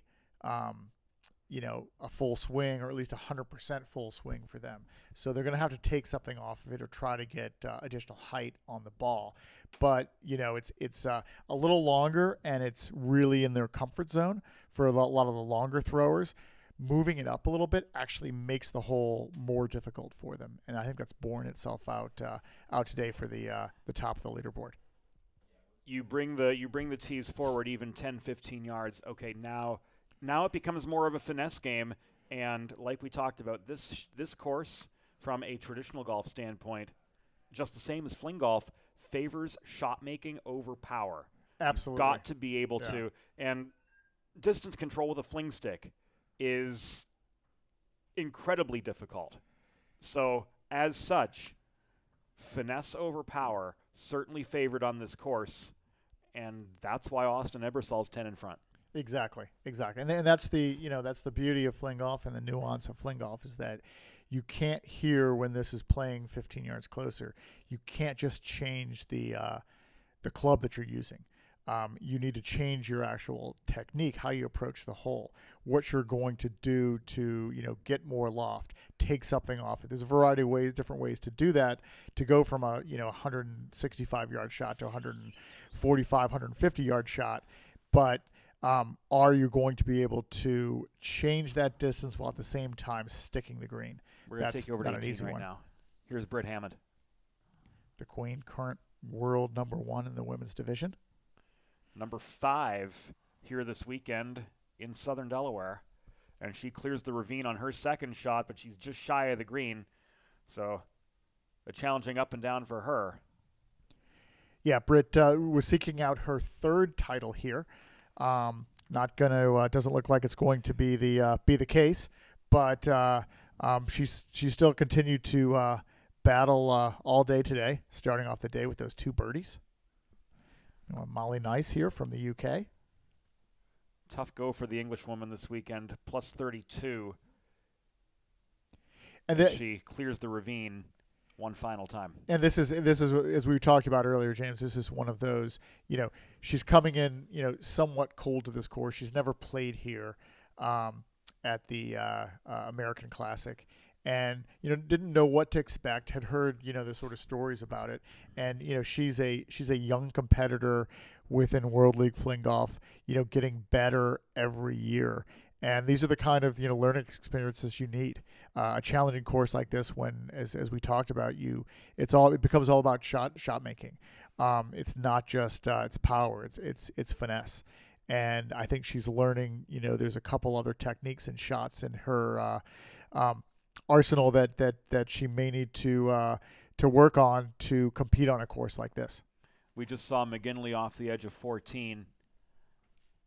Snuggle the ball up to within a foot and a half for his chance at an up and down. McGinley 2 shots out a second. Sam Scannell with a long birdie putt in front of him to try to reclaim second outright over Robert Macklay. Yeah, great shot there by Brett, who had a really rough, starting the day, tied for second place with Scantron. Really rough front 9.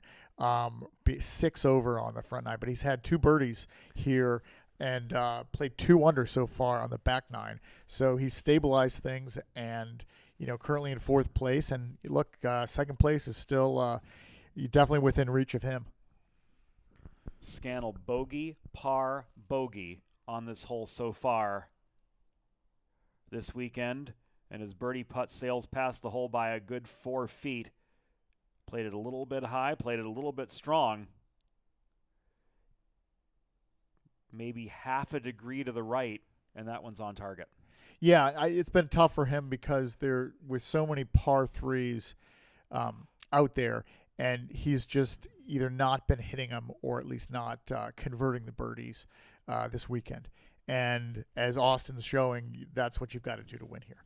And 7 under, Austin's been, seizing really all the opportunities that he's had and not getting himself into trouble. Ebersol from 8. This for Bird. Just off the edge. That's probably the only thing that hasn't dropped for him this weekend. So Ebersol with the tap in will stay 7 under as we come back to 18 and Britt Hammond. Britt just on the green there. She's looking to do a sidecar.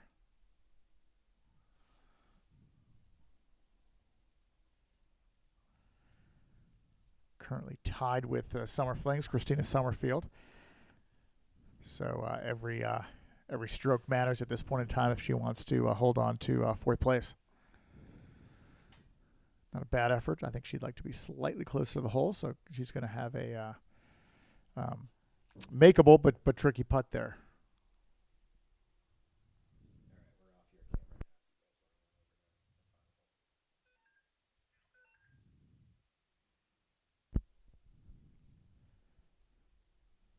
Molly Nice sizing up this putt. Affectionately known as the Molecule. Just didn't quite have the line. No, exactly. I think that's another thing is not a lot of easy reads on these greens here at American Classic. And especially with these being older style push-up greens, they're hard to hold for one, and they're hard to read for another as everything breaks away from the middle. Yeah, no, exactly. Not to mention, like you add to the fact that fling golf, really difficult to spin on the ball. So your strategy for trying to hold greens has got to be different than it is in traditional golf. So that's just one of the many factors that make this a deceptively difficult course. And even the putting mechanic, being that the pad on the edge of the fling stick contacts the top half of the ball, you've got to put a little bit more oomph on it. Both, even with the slug in the channel, between the pad being on the top half of the ball and the pad absorbing so much of the impact, putting is its own animal in fling golf compared to traditional golf. There's really no direct comparison. There really isn't. And I think, we have a lot of golfers that then try fling golf, similar to I'm one of them. Exactly. James, you're a perfect example. Similar to skiers doing both skiing and snowboarding. And I think, that's one of the most difficult things for them is the fact that putting, to the outside observer, putting looks the same. It looks like the same stroke, but that's where, the similarities end. It's a very different, your mechanics need to be different because you don't have the same sweet spot. You don't have the same weight and balance that you do with a sophisticated putter. A putter even me playing a blade putter. Right. Yeah, no, it's here. I mean, there are things different too. We do in fling golf allow anchoring, so I think that's one of the things that helps. I would say one way or another, most top players find some way to anchor it. But if you just watch, 10 pros, their style of putting, everybody's a little different. Everybody's a little different in terms of their hand placement, whether they anchor. Taylor Harvey there finishing with a great putt. I think a lot of that is attributed to the fact that so many of our players come from so many different sporting backgrounds. You've got baseball, you've got lacrosse, you've got hockey. Do we have any highlight players yet? No highlight players yet, and as one Which of is a bit of a surprise. Yeah, well, to be honest, there aren't a lot of highlight players out here. They're here and Bridgeport there. and Miami, and that's about it. Exactly. I think it'll happen. I think you're going to get a pro highlight player at some point in time that realizes this is a pretty good, side sport for them. So I think it'll happen. But second shots on 18. Amy Lewis from 135 over the ravine. Didn't get as much on that as she had hoped. Here's Christian.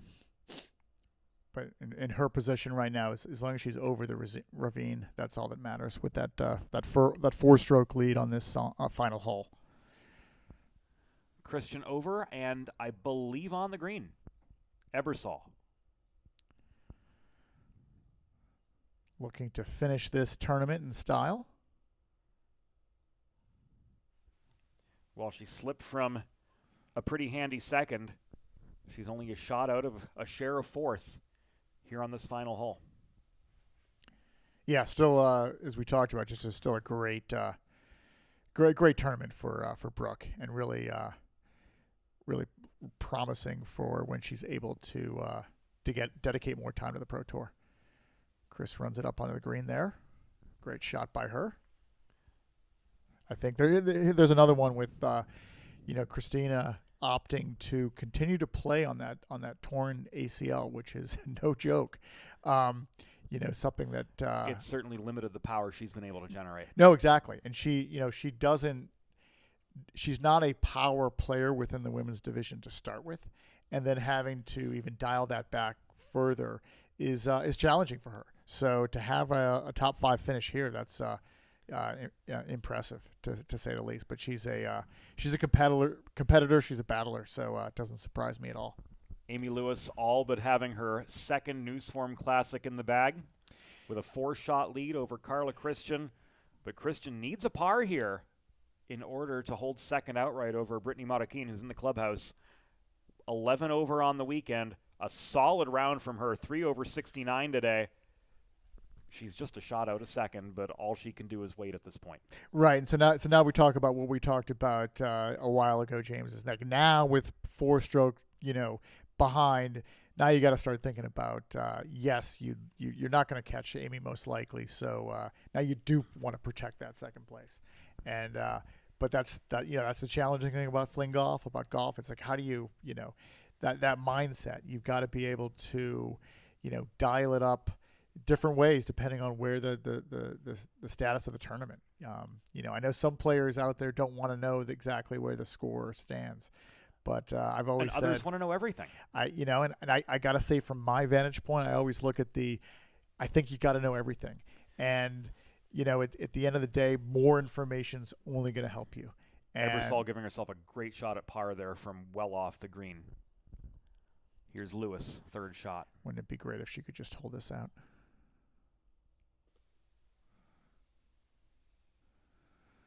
Came up a good 7 feet short, but she'll have a good read right off the shadow of the flagstick. Yeah, not quite what she was looking for, but she's still certainly in control right now. Here's Christian. Is this for birdie? I believe it is. Yes. Yeah, she was. So 2 shots to protect second for Carla Christian. Exactly. All she has to do is get it within 2.5 feet, and Carla is one of the longer throwers in the women's division. Has definitely wants to take advantage of that on this kind of hole, where you're able to clear that ravine, get on the green where she's certainly a dangerous putter, and I mean that in a good way.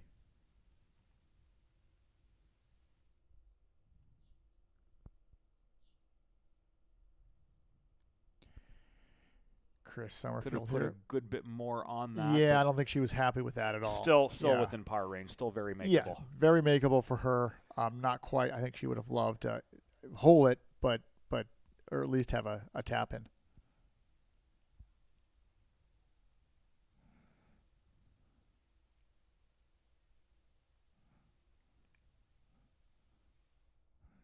Can't say she didn't go for that putt, but bit past the hole there for Christina. Bet it passed, and that's going to drop her into a tie for fourth. Yes.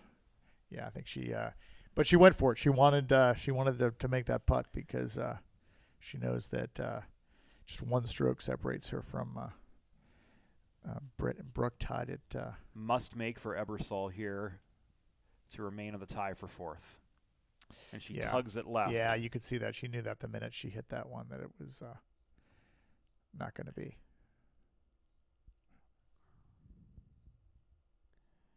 So Brooke Ebersol doubles on 18. But She's in plus 18, and that'll seal sixth place for her in her first tournament back in over a year and a half. Yeah, really a fantastic showing by Brooke.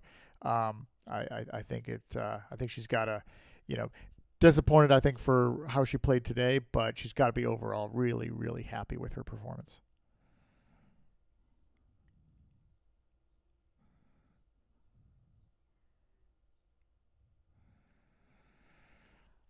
Was it a double for Summerfield? That was as well, yes. So she will drop to plus 17, which means Britt Hammond backs into fourth outright. Yes. That's came down to 9. Summerfield drops to plus 16. Ebersol dropped to plus 18. Christian for par and second outright.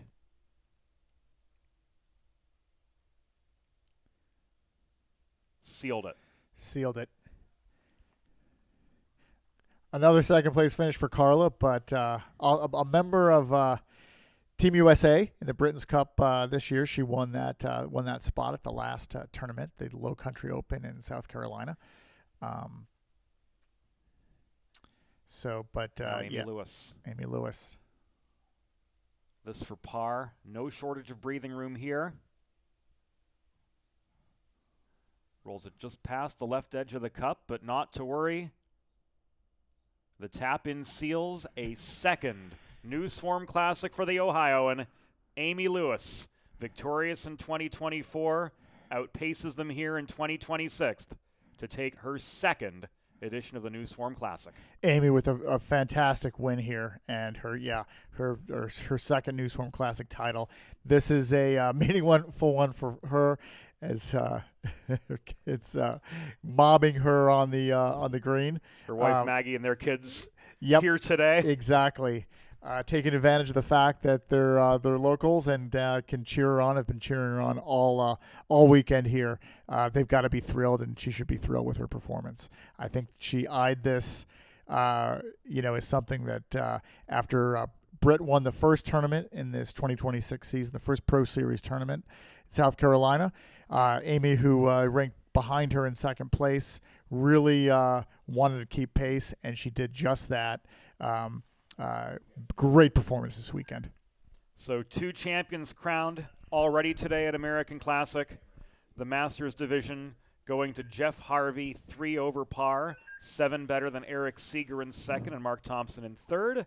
The women's division going to Amy Lewis, scoring her second News Form Classic over Carla Christian and Brittany Marroquin. And we head to the 9 fairway as the first of 5 men's division groups make their way toward the final green of this 36-hole News Form Classic. First year for the 2-day 36-hole format, John. Exactly. The you've got in this group you've got the mountain man Andy Bowen, who really just started playing competitive fling golf on the Pro Series at the end of last year. Starting out as an amateur, he has now earned his pro status with those two great performances, the 2 Pro Series event this year, and he's having quite a day. Andy just 1 over par, and he is now finds himself tied for 6th on that last hole. Started the day in sole possession of 17th place, and he's now worked his way up to tied for 6th, and he's only a shot out of 5th place. So Andy just keeps on plugging away, and lets others are getting out of his way.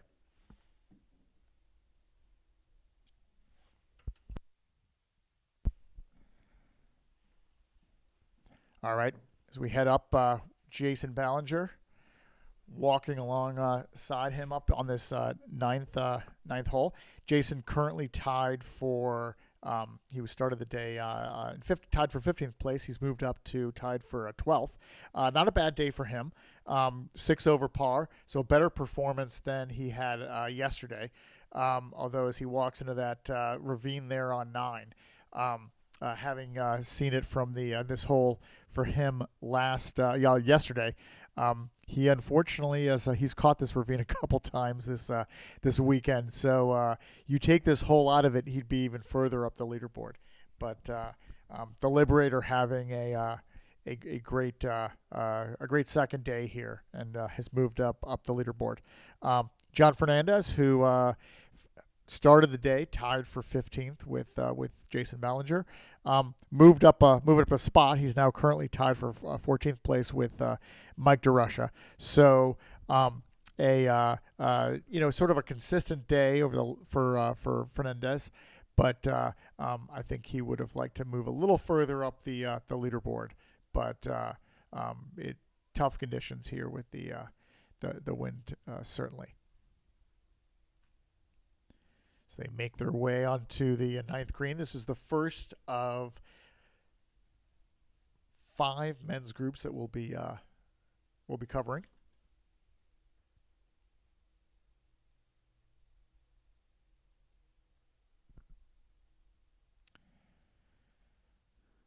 Papa John Fernandez. He's about to attempt his scoop shot, but got beaten to the punch there by Ballinger, who puts it, great shot there, actually, put it really close.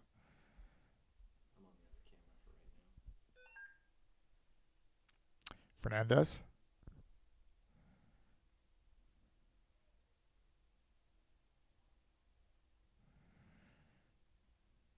He had the right pacing there, but just a little wide.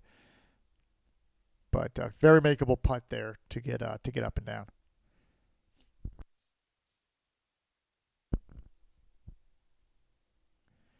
Andy Bowen, as he contemplates his if he's going to putt it or side cart, chooses the long putt.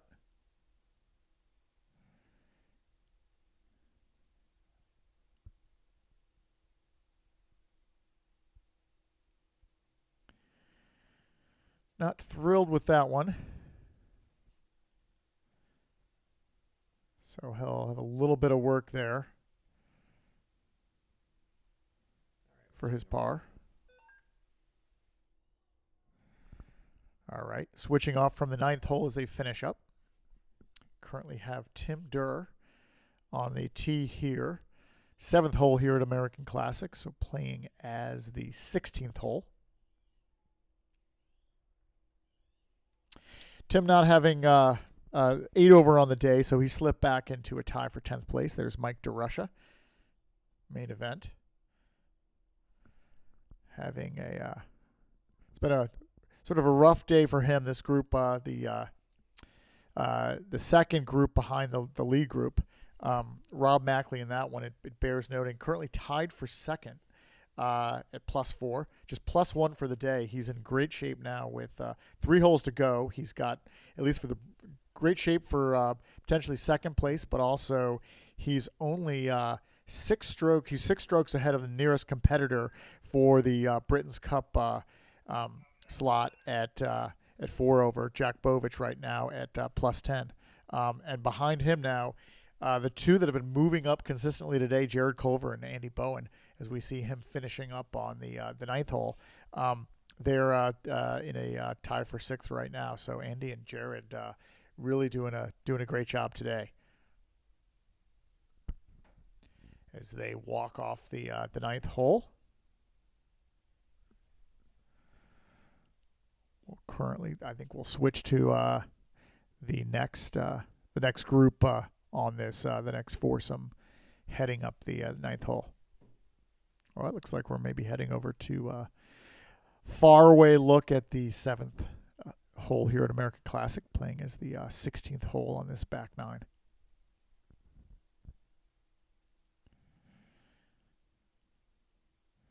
Tim Durr, Mike DeRusha, and Robert Mackley.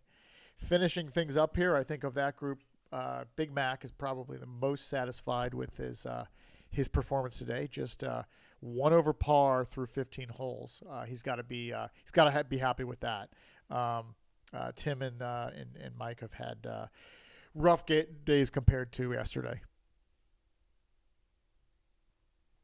A look there now on the 17th hole, 8th hole here at an American Classic. You've got Zach Mulvey, and then Hammond, Harder, and Austin Hanby.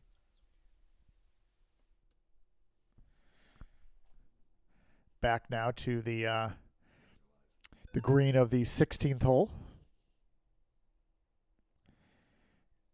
Tim Durr trying to get up and down for par here.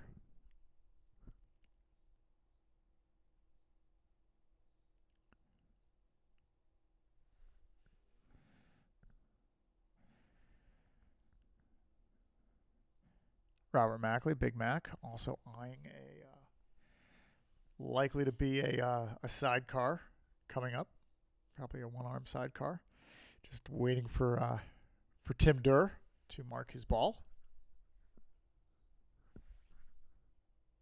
Tim entering the day here, certainly in contention for that last Britain's Cup playing spot. I think for Tim, he's had since being on Team USA last year, he's had some unfortunate injuries that have kept him sort of stunted his ability to compete in a lot of tournaments. So he's really getting back to the minimum. He's still nursing an oblique injury that had him at about 85-90%. So I think he's still got to be really pleased with his performance this weekend. But it was off to a very promising start. Big Mac there. I think he wanted to get a little closer to the hole there. But he's got his, we'll have a putt there for par.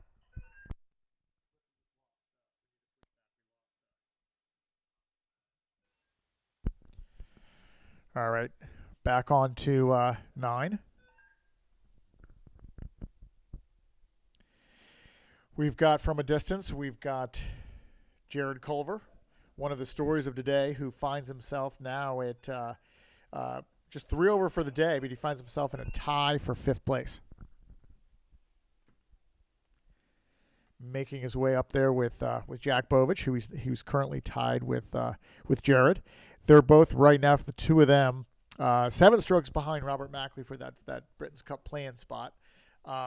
So time is slipping away. They're running out of time to catch him. But still, I think they both need to be excited about their performance today. Both 3.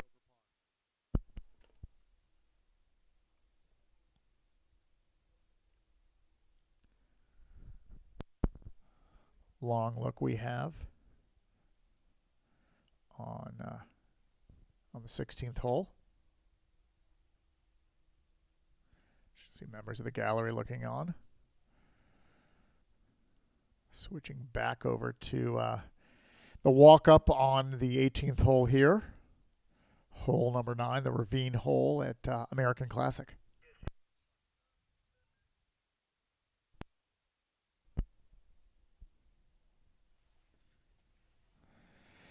Close up now on Michael Bartley, Fire Dog,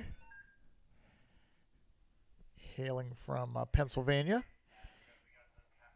7 over for the day. Not sort of on pace with where he was yesterday. I think he was looking to move up a little bit further on the leaderboard. He was in that log jam tied for 7th at the beginning of the day. Several of them broke free from that log jam. So several of them fell back from that. He sort of maintained his current position there. So I think he's looking to finish with a flourish. Lucky Jack now. This is certainly the length on this hole and the wind that's generally in your face, a difficult difficult hole for him. His shot, second shot here on hole 18, trying to get over that ravine.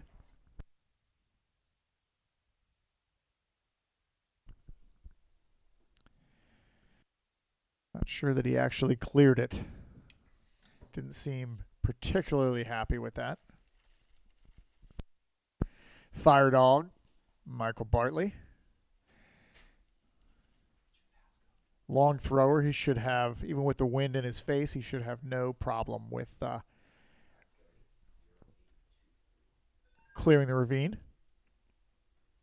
Now it's a question of sticking the green, which he does. Great shot there by Fire Dog. Right in the center of it, which a lot of people have had difficulty doing. You see a lot short of the green.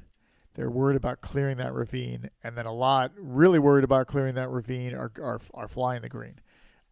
We've seen that throughout the weekend on this, so he's got to be happy with his ball placement there. As you can see, quite a brisk win there. Here's Jared Culver, Tack Titan from Michigan. He's waiting for a second. Ready to throw. Oh, maybe not.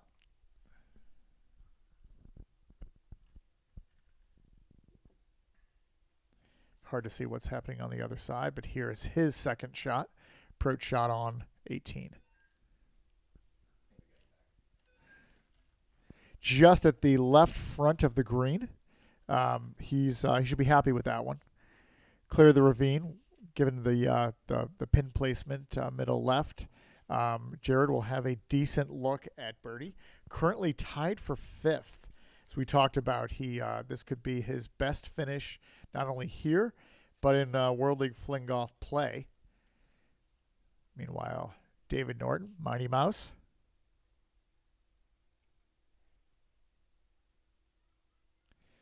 Great approach shot there. He even puts it inside Jared's ball. He will have an excellent look at birdie. So he's got to be happy with that shot. David not having quite the day he was looking for today. He was one of those in that log jam at 8 over entering the day, that 8-way tie. Slipped back a couple places today, couple strokes worse than he was yesterday. But I think he's happy to be in that group. But I think he would have liked to have a few shots back on his day to day. But I think the story in this pairing is both Jack Bovich and Jared Culver heading onto this 18th hole, tied for fifth right now between the two of them. Jared with a really great approach shot. It's going to be interesting to see how he finishes this hole. We'll see where Bovich landed. Knew he wasn't really thrilled with his shot as he picks up that rake. I think we can tell exactly where his approach shot landed, and he's going to have to scoop it out of the sand. Look at that shot by David Norton there. Just gorgeous. Yeah, proudly marks that ball. It's one of those where you certainly you want to clean up your divot and ask your fellow competitors, is that you want me to mark it? You want me to mark this one right close to the hole? Jack Bovich here with the one-arm sidecar out of the sand. He needs to get up and down really to match Culver if he wants to hang on to a tie for fifth. Great shot, yes, and he did just that. Really phenomenal effort there by Bovich. He's certainly going to give Culver something to think about now. Culver's got the chance to break the tie with a birdie, but I think he's also thinking he's got to make sure he doesn't three-putt this one, because if so, he's going to fall out of fifth place, and I think he'd love for a top 5 finish here. So yeah, Bovich turning the tables on that last shot. Meanwhile, on 15, Austin Ebersol with a double bogey. Oh, great shot there by Culver. He puts it pretty much That's tap in range. tap in range, exactly. Yeah, so he matched Bovich's one-arm sidecar out of the sand, and they should probably finish this tied for 5th, and I think it's a fitting tie. Meanwhile, Ebersol tapping in for par over on 7, playing as 16. So 5 under with 2 holes to play, still 9 clear of Sam Scannell. The bogey-free streak ending after 32 holes with the double over on 15, but showtime with redemption in the antepenultimate hole of the tournament. Heading to that short but super challenging par 3 17th. Playing at 116 yards today. Tiny green, sloped green, trouble on all 4 sides. Yeah, and I think right now he gave a couple back, and since we've last checked in on them, but with a 9-stroke lead now, 2 holes to play, Austin can smell it, and I think there's been a lot of heartbreak for him on this course, specifically on that hole 8 here at American Classic, and that's so I think he's going to head into this one probably a little happier than he ended. However it turns out on that next hole, I think he'll leave it happier than he has in years past at this tournament. The good news for Austin this weekend on hole 8/17, he's gone birdie, par, birdie. Yep, exactly. And that's made the difference in giving him that sort of early lead after day 1, and he's been continued to dominate throughout this weekend. Bartley unable to hole out. And that'll cost him in that 3-way tie for 10th. Yeah. Hanby still got a hole to play, so we'll see how that turns out. But I think Bartley, if you can have a top 10 finish here, that would be a great performance by him. Speaking of which, we move to that group, and looks like it's Brandon Hammond or Austin Hanby's throw next. It's hard to tell.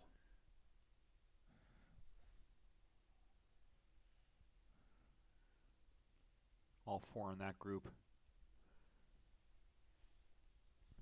Waiting for the all clear from the green. It looks like it is going to be Hammond. There he goes. The southpaw.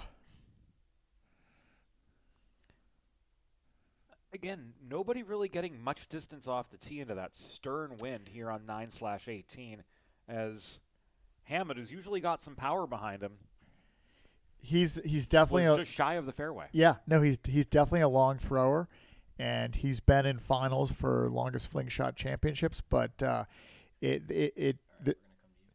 has been playing differently than it's played in tournaments past, and that tee shot has just been ridiculously hard with the wind in your face. Here we are over on 17, playing 116 yards. Austin Ebersol on the tee. Again, 2 birdies in his first 3 attempts in this hole so far. Can he this make it a weekend. third? Brett McGinley, who once again got off to a rocky start. Had a string of birdies in the middle. I think bookended it with doubled 15, doubled 16. Yeah, a few disappointing holes, and he's drifted back, and he's got to watch out for. He's got 2 holes, but he's currently alone in 4th place. But Jared and Jack are now in the clubhouse, just a stroke behind.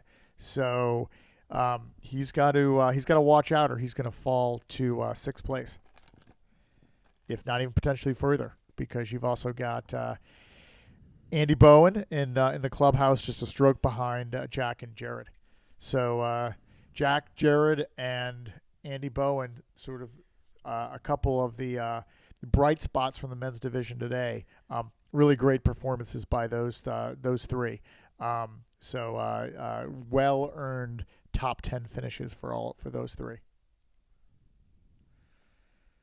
So we head to 8. Austin walking through the sand. Not exactly the way he wanted to finish his last play this tournament on hole number 8, 17th here on the back But 9. If anyone can convert from this bunker,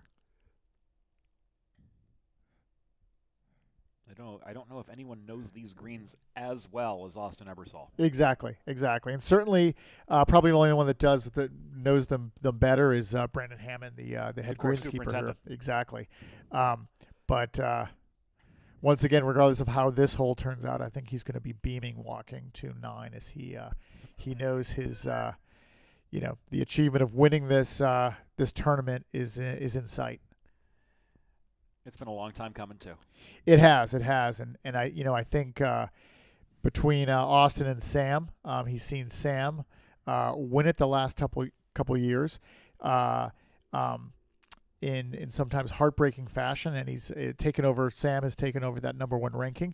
That is going to switch, and Austin is going to regain that number 1 ranking with a win here today.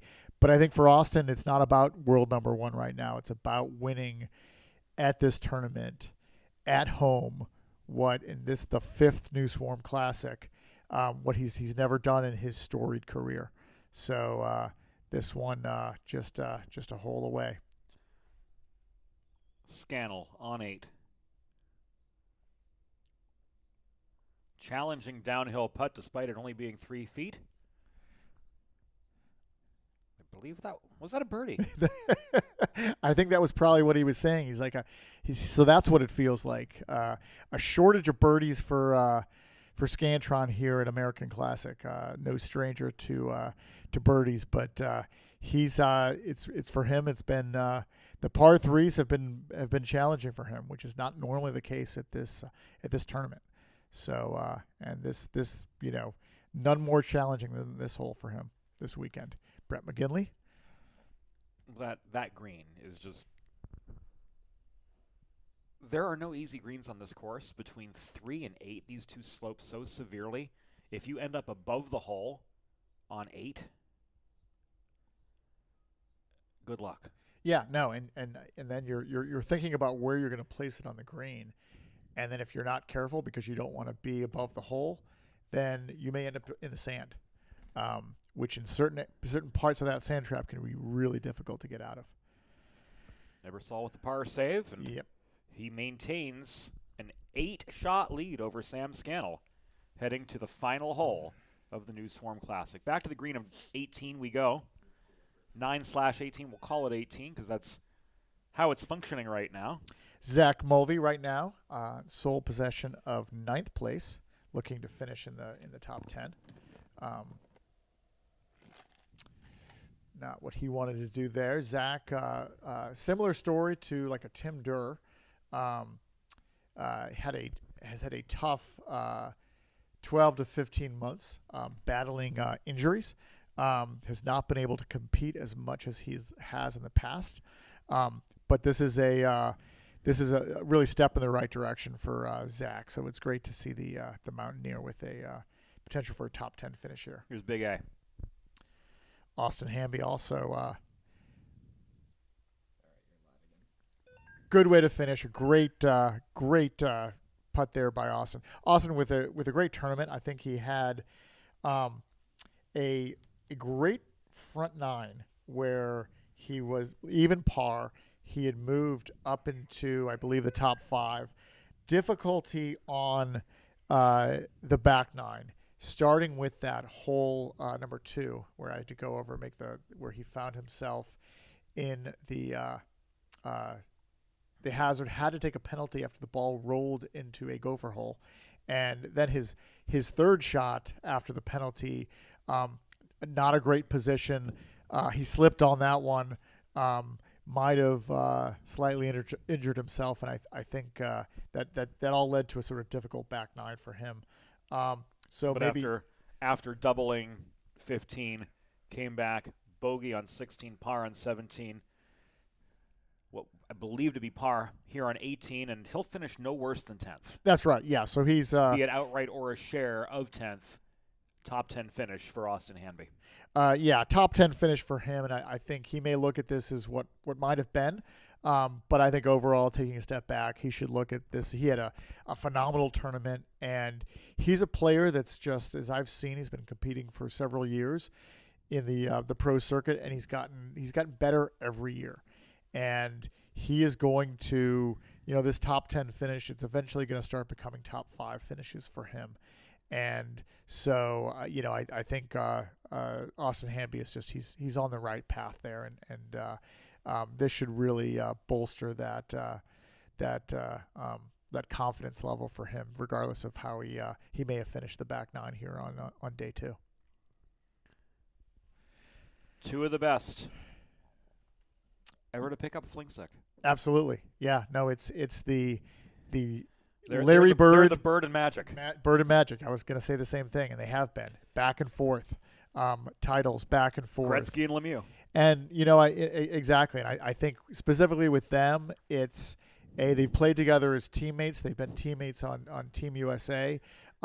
Fierce competitors, and I think just as you saw with Bird and Magic, I think it's tough to be the best of friends when you're competing. Every tournament. Usually it's, they've been trading championships for the last 3 years. But I think, when you take a step back, they are friends.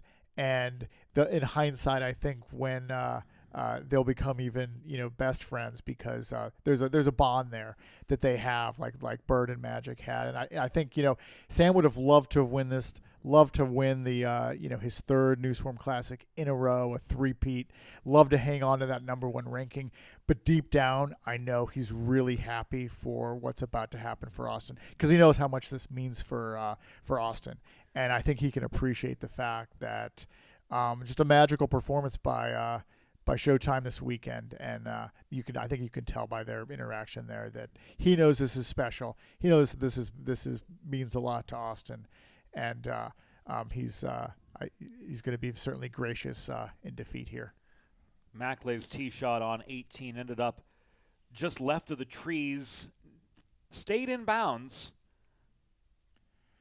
but had to negotiate the trees on his second shot, and couldn't quite see where that ended up. With a 6-stroke cushion for Britain's Cup playing spot heading into this hole, he, in good shape. He's got strokes to give, but he needs to be careful with not only the OB and the ravine here. Things can get tricky. DeRusha putting one close.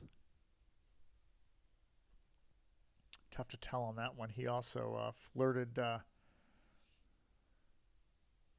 2023 winner of this event. Yeah, as we talked about that hole 8, the 17th hole there, was where it turned the table. You had a 2-stroke swing, broke a tie between Austin, Sam, and Mike DeRusha in 2023, and then which put DeRusha then a stroke ahead. He then parred the final hole and got a 1-stroke victory in that tournament.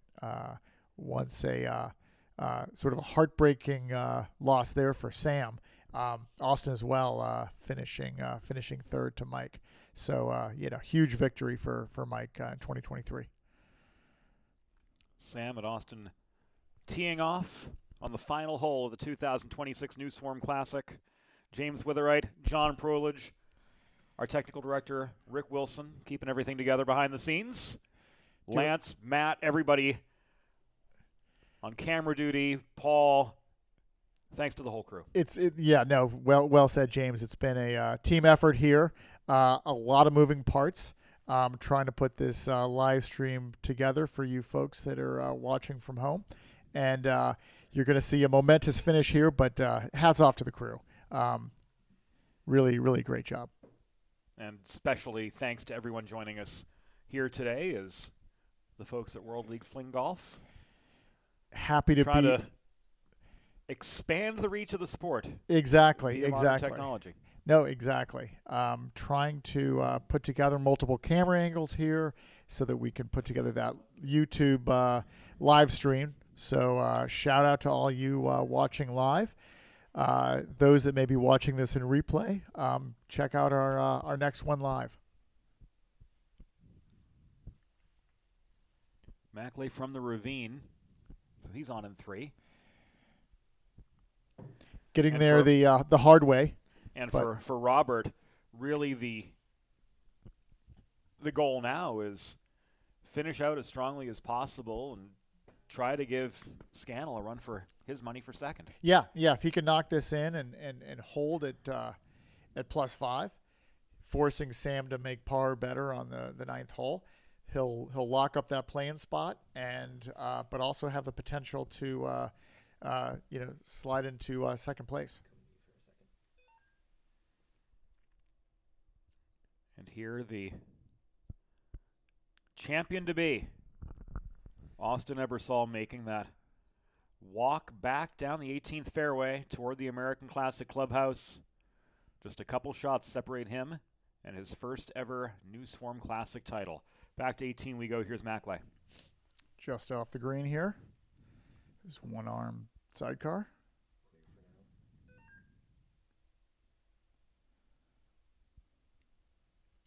Par going to be challenging to achieve, and he really hasn't left himself much in the way of a bogey putt either. No, he hasn't. He's he not the way he wanted to finish after really a phenomenal performance this weekend. Just 2 over for the day, 5 over for the tournament. Going into this on the WLF Unleashed podcast, we talked about, potential spoilers, potential competitors that could win this tournament. I think I had, for Rob, I think I'd said this. I wasn't sure this course suited. He's a power thrower, and he gets a lot of right to left motion. And I thought, looking at past performances here, this might be a tough one for him. He 100% proved me wrong, and never been more happy to be wrong. Really, just a really consistent performance by Big Mac, and I'm happy to see he's got this top 5 finish, and it looks like the Britain's Cup playing spot as main event finishes up here on 18. And that, I believe, will drop him out of the tie for 11th. As he'll wrap up the weekend plus 17. Tim Durr.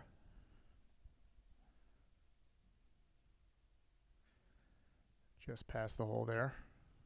I'll be able to tap that in.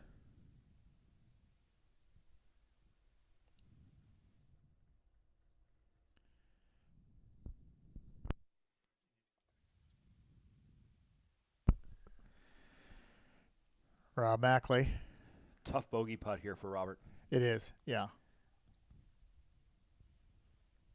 I think he's gonna take his time on this one. He knows he probably can't catch Sam. Nothing to lose here, but still want to give himself the best shot he can.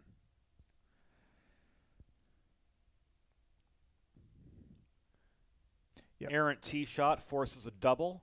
He'll wrap up plus 7. 3 strokes behind where Sam Scannell sits right now, but still a very comfortable third. And comfortable third, and also first in the Britain's Cup play-in position. So he's got to be happy with that performance. Congratulations to Robert.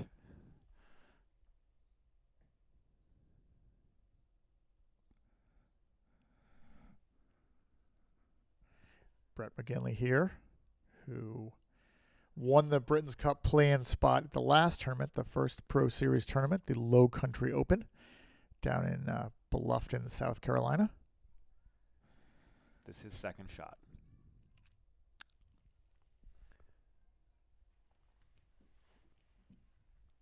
McGinley plus 10. Start Needs of a the par here to hold on to 4th spot outright.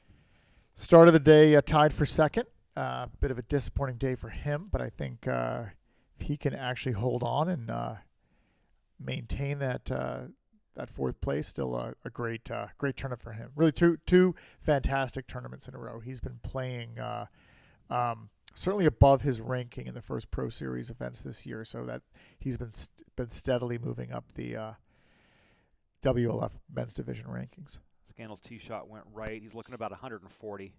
It's going to be about 105 to clear on the flat part of the other side beyond the ravine.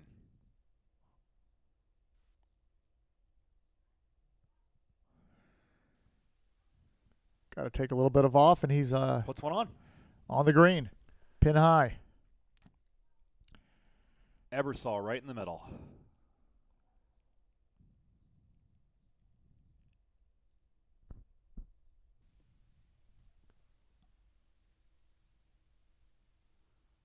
Just on the front collar.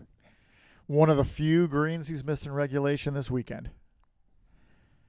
But he's still going to be all smiles as he walks towards the 18th hole green. We say as he appears to be sulking on his way to the Yeah, exactly. But I'm sure he's smiling on the other side. side. To that point, yeah. Austin Ebersol, ever the perfectionist, very difficult on himself. Absolutely. And a true warrior in every sense. I'm guessing right now he's probably channeling a lot of emotions now. He's so many times he's come up just short. There he goes. Gets the fist bump from Scantron. Scantron knows what this means to Austin, and I know this is this has been climbing a mountain for him. Starting with that first tournament in 2022 and how much he's given to this sport and dedicated and helped this sport grow. He's taught this sport to so many. His Fling Golf Friday clinics right here at American Classic.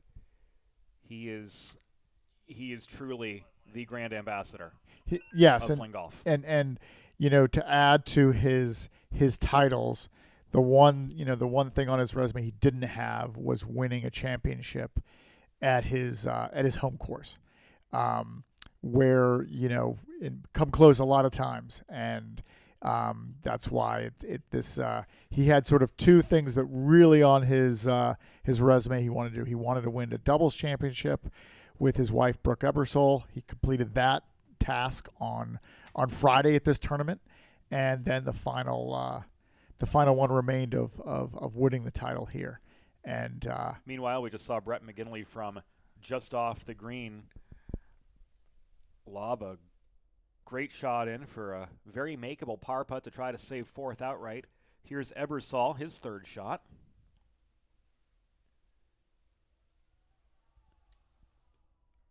And what a way to put a bow on a phenomenal weekend of Fling Golf. Austin Ebersol holes out from the collar, a birdie to wrap up a 6-under weekend here at American Classic. There's a reason why they call him Showtime. Putting on a show, and no, that's amazing.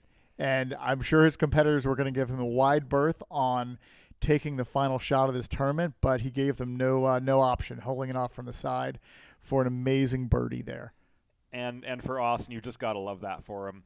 So much like we've talked about all weekend long. This has been the one that he's wanted. It is. And exactly. for him to finally achieve redemption on his home course, not just to win, but to win the way that he did, beating Sam Scannell by at least 9 shots, now double digits, we can say. Is Sam finishes up. He knows. he knows he's second. No, exactly. But for Austin to win the way he did, and then to punctuate it, the exclamation point of a chip-in birdie, that would be his 8th birdie of the weekend. Amazing. Yeah. No, almost 25% of the holes birdieing. That's amazing. And absolute mastery. That's going to be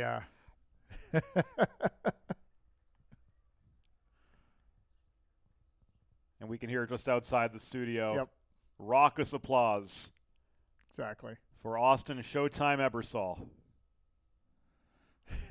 getting that tap and in the opportunity. ceremonial tap in. putt. Exactly.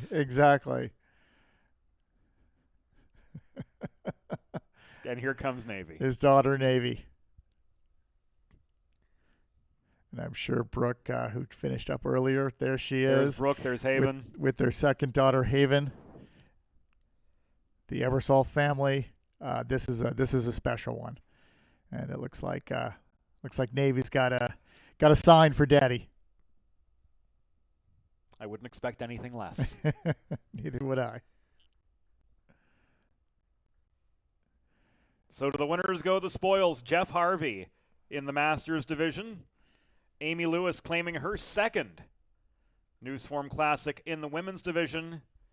And Austin Ebersol beating Sam Scannell by double digits to take his first ever Newsform Classic here at American Classic Golf Club.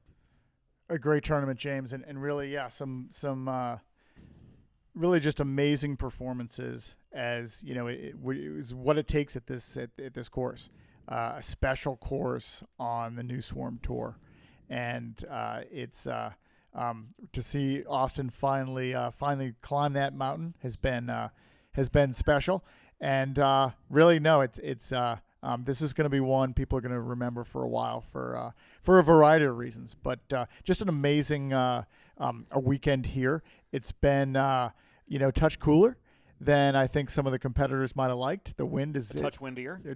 Yes, exactly. There's always wind here, but we had a lot of wind this weekend. But it wouldn't be the Classic without wind. But really a hats off to our three champions, Jeff, Amy, and Austin. And it's really special to see this, and was happy to be here with you, James. Great, John, great broadcast. Pleasure. Yeah, no, always a pleasure, and look forward to 27. No, exactly. Looking forward to doing this again with you, and I've got to gonna have to go congratulate the champions, and I've got some trophies to present. We've got a Greenside Awards ceremony that we've got to attend to, and I will. I'll leave you for the wrap up in your able hands. But once again, thank you, James. Just a pleasure working with you today. John Prulich, thank you so much. Rick Wilson, our technical director, keeping everything going behind the scenes. Lance, Matt, the entire crew. Thank you all for joining us here at American Classic Golf Club as Austin Showtime Ebersol, in dramatic fashion, in showman-like fashion, takes the 2026 Newsform Classic. Brought to you by the Home 2 Suites by Hilton. For the entire crew, James Witherite saying thank you for your company. Visit flinggolf.com to learn more about fling golf, one of the fastest growing sports here in the States and beyond. And congratulations once again to Jeff Harvey, Amy Lewis, and Austin Ebersol in winning the 2026 Newsform Classic.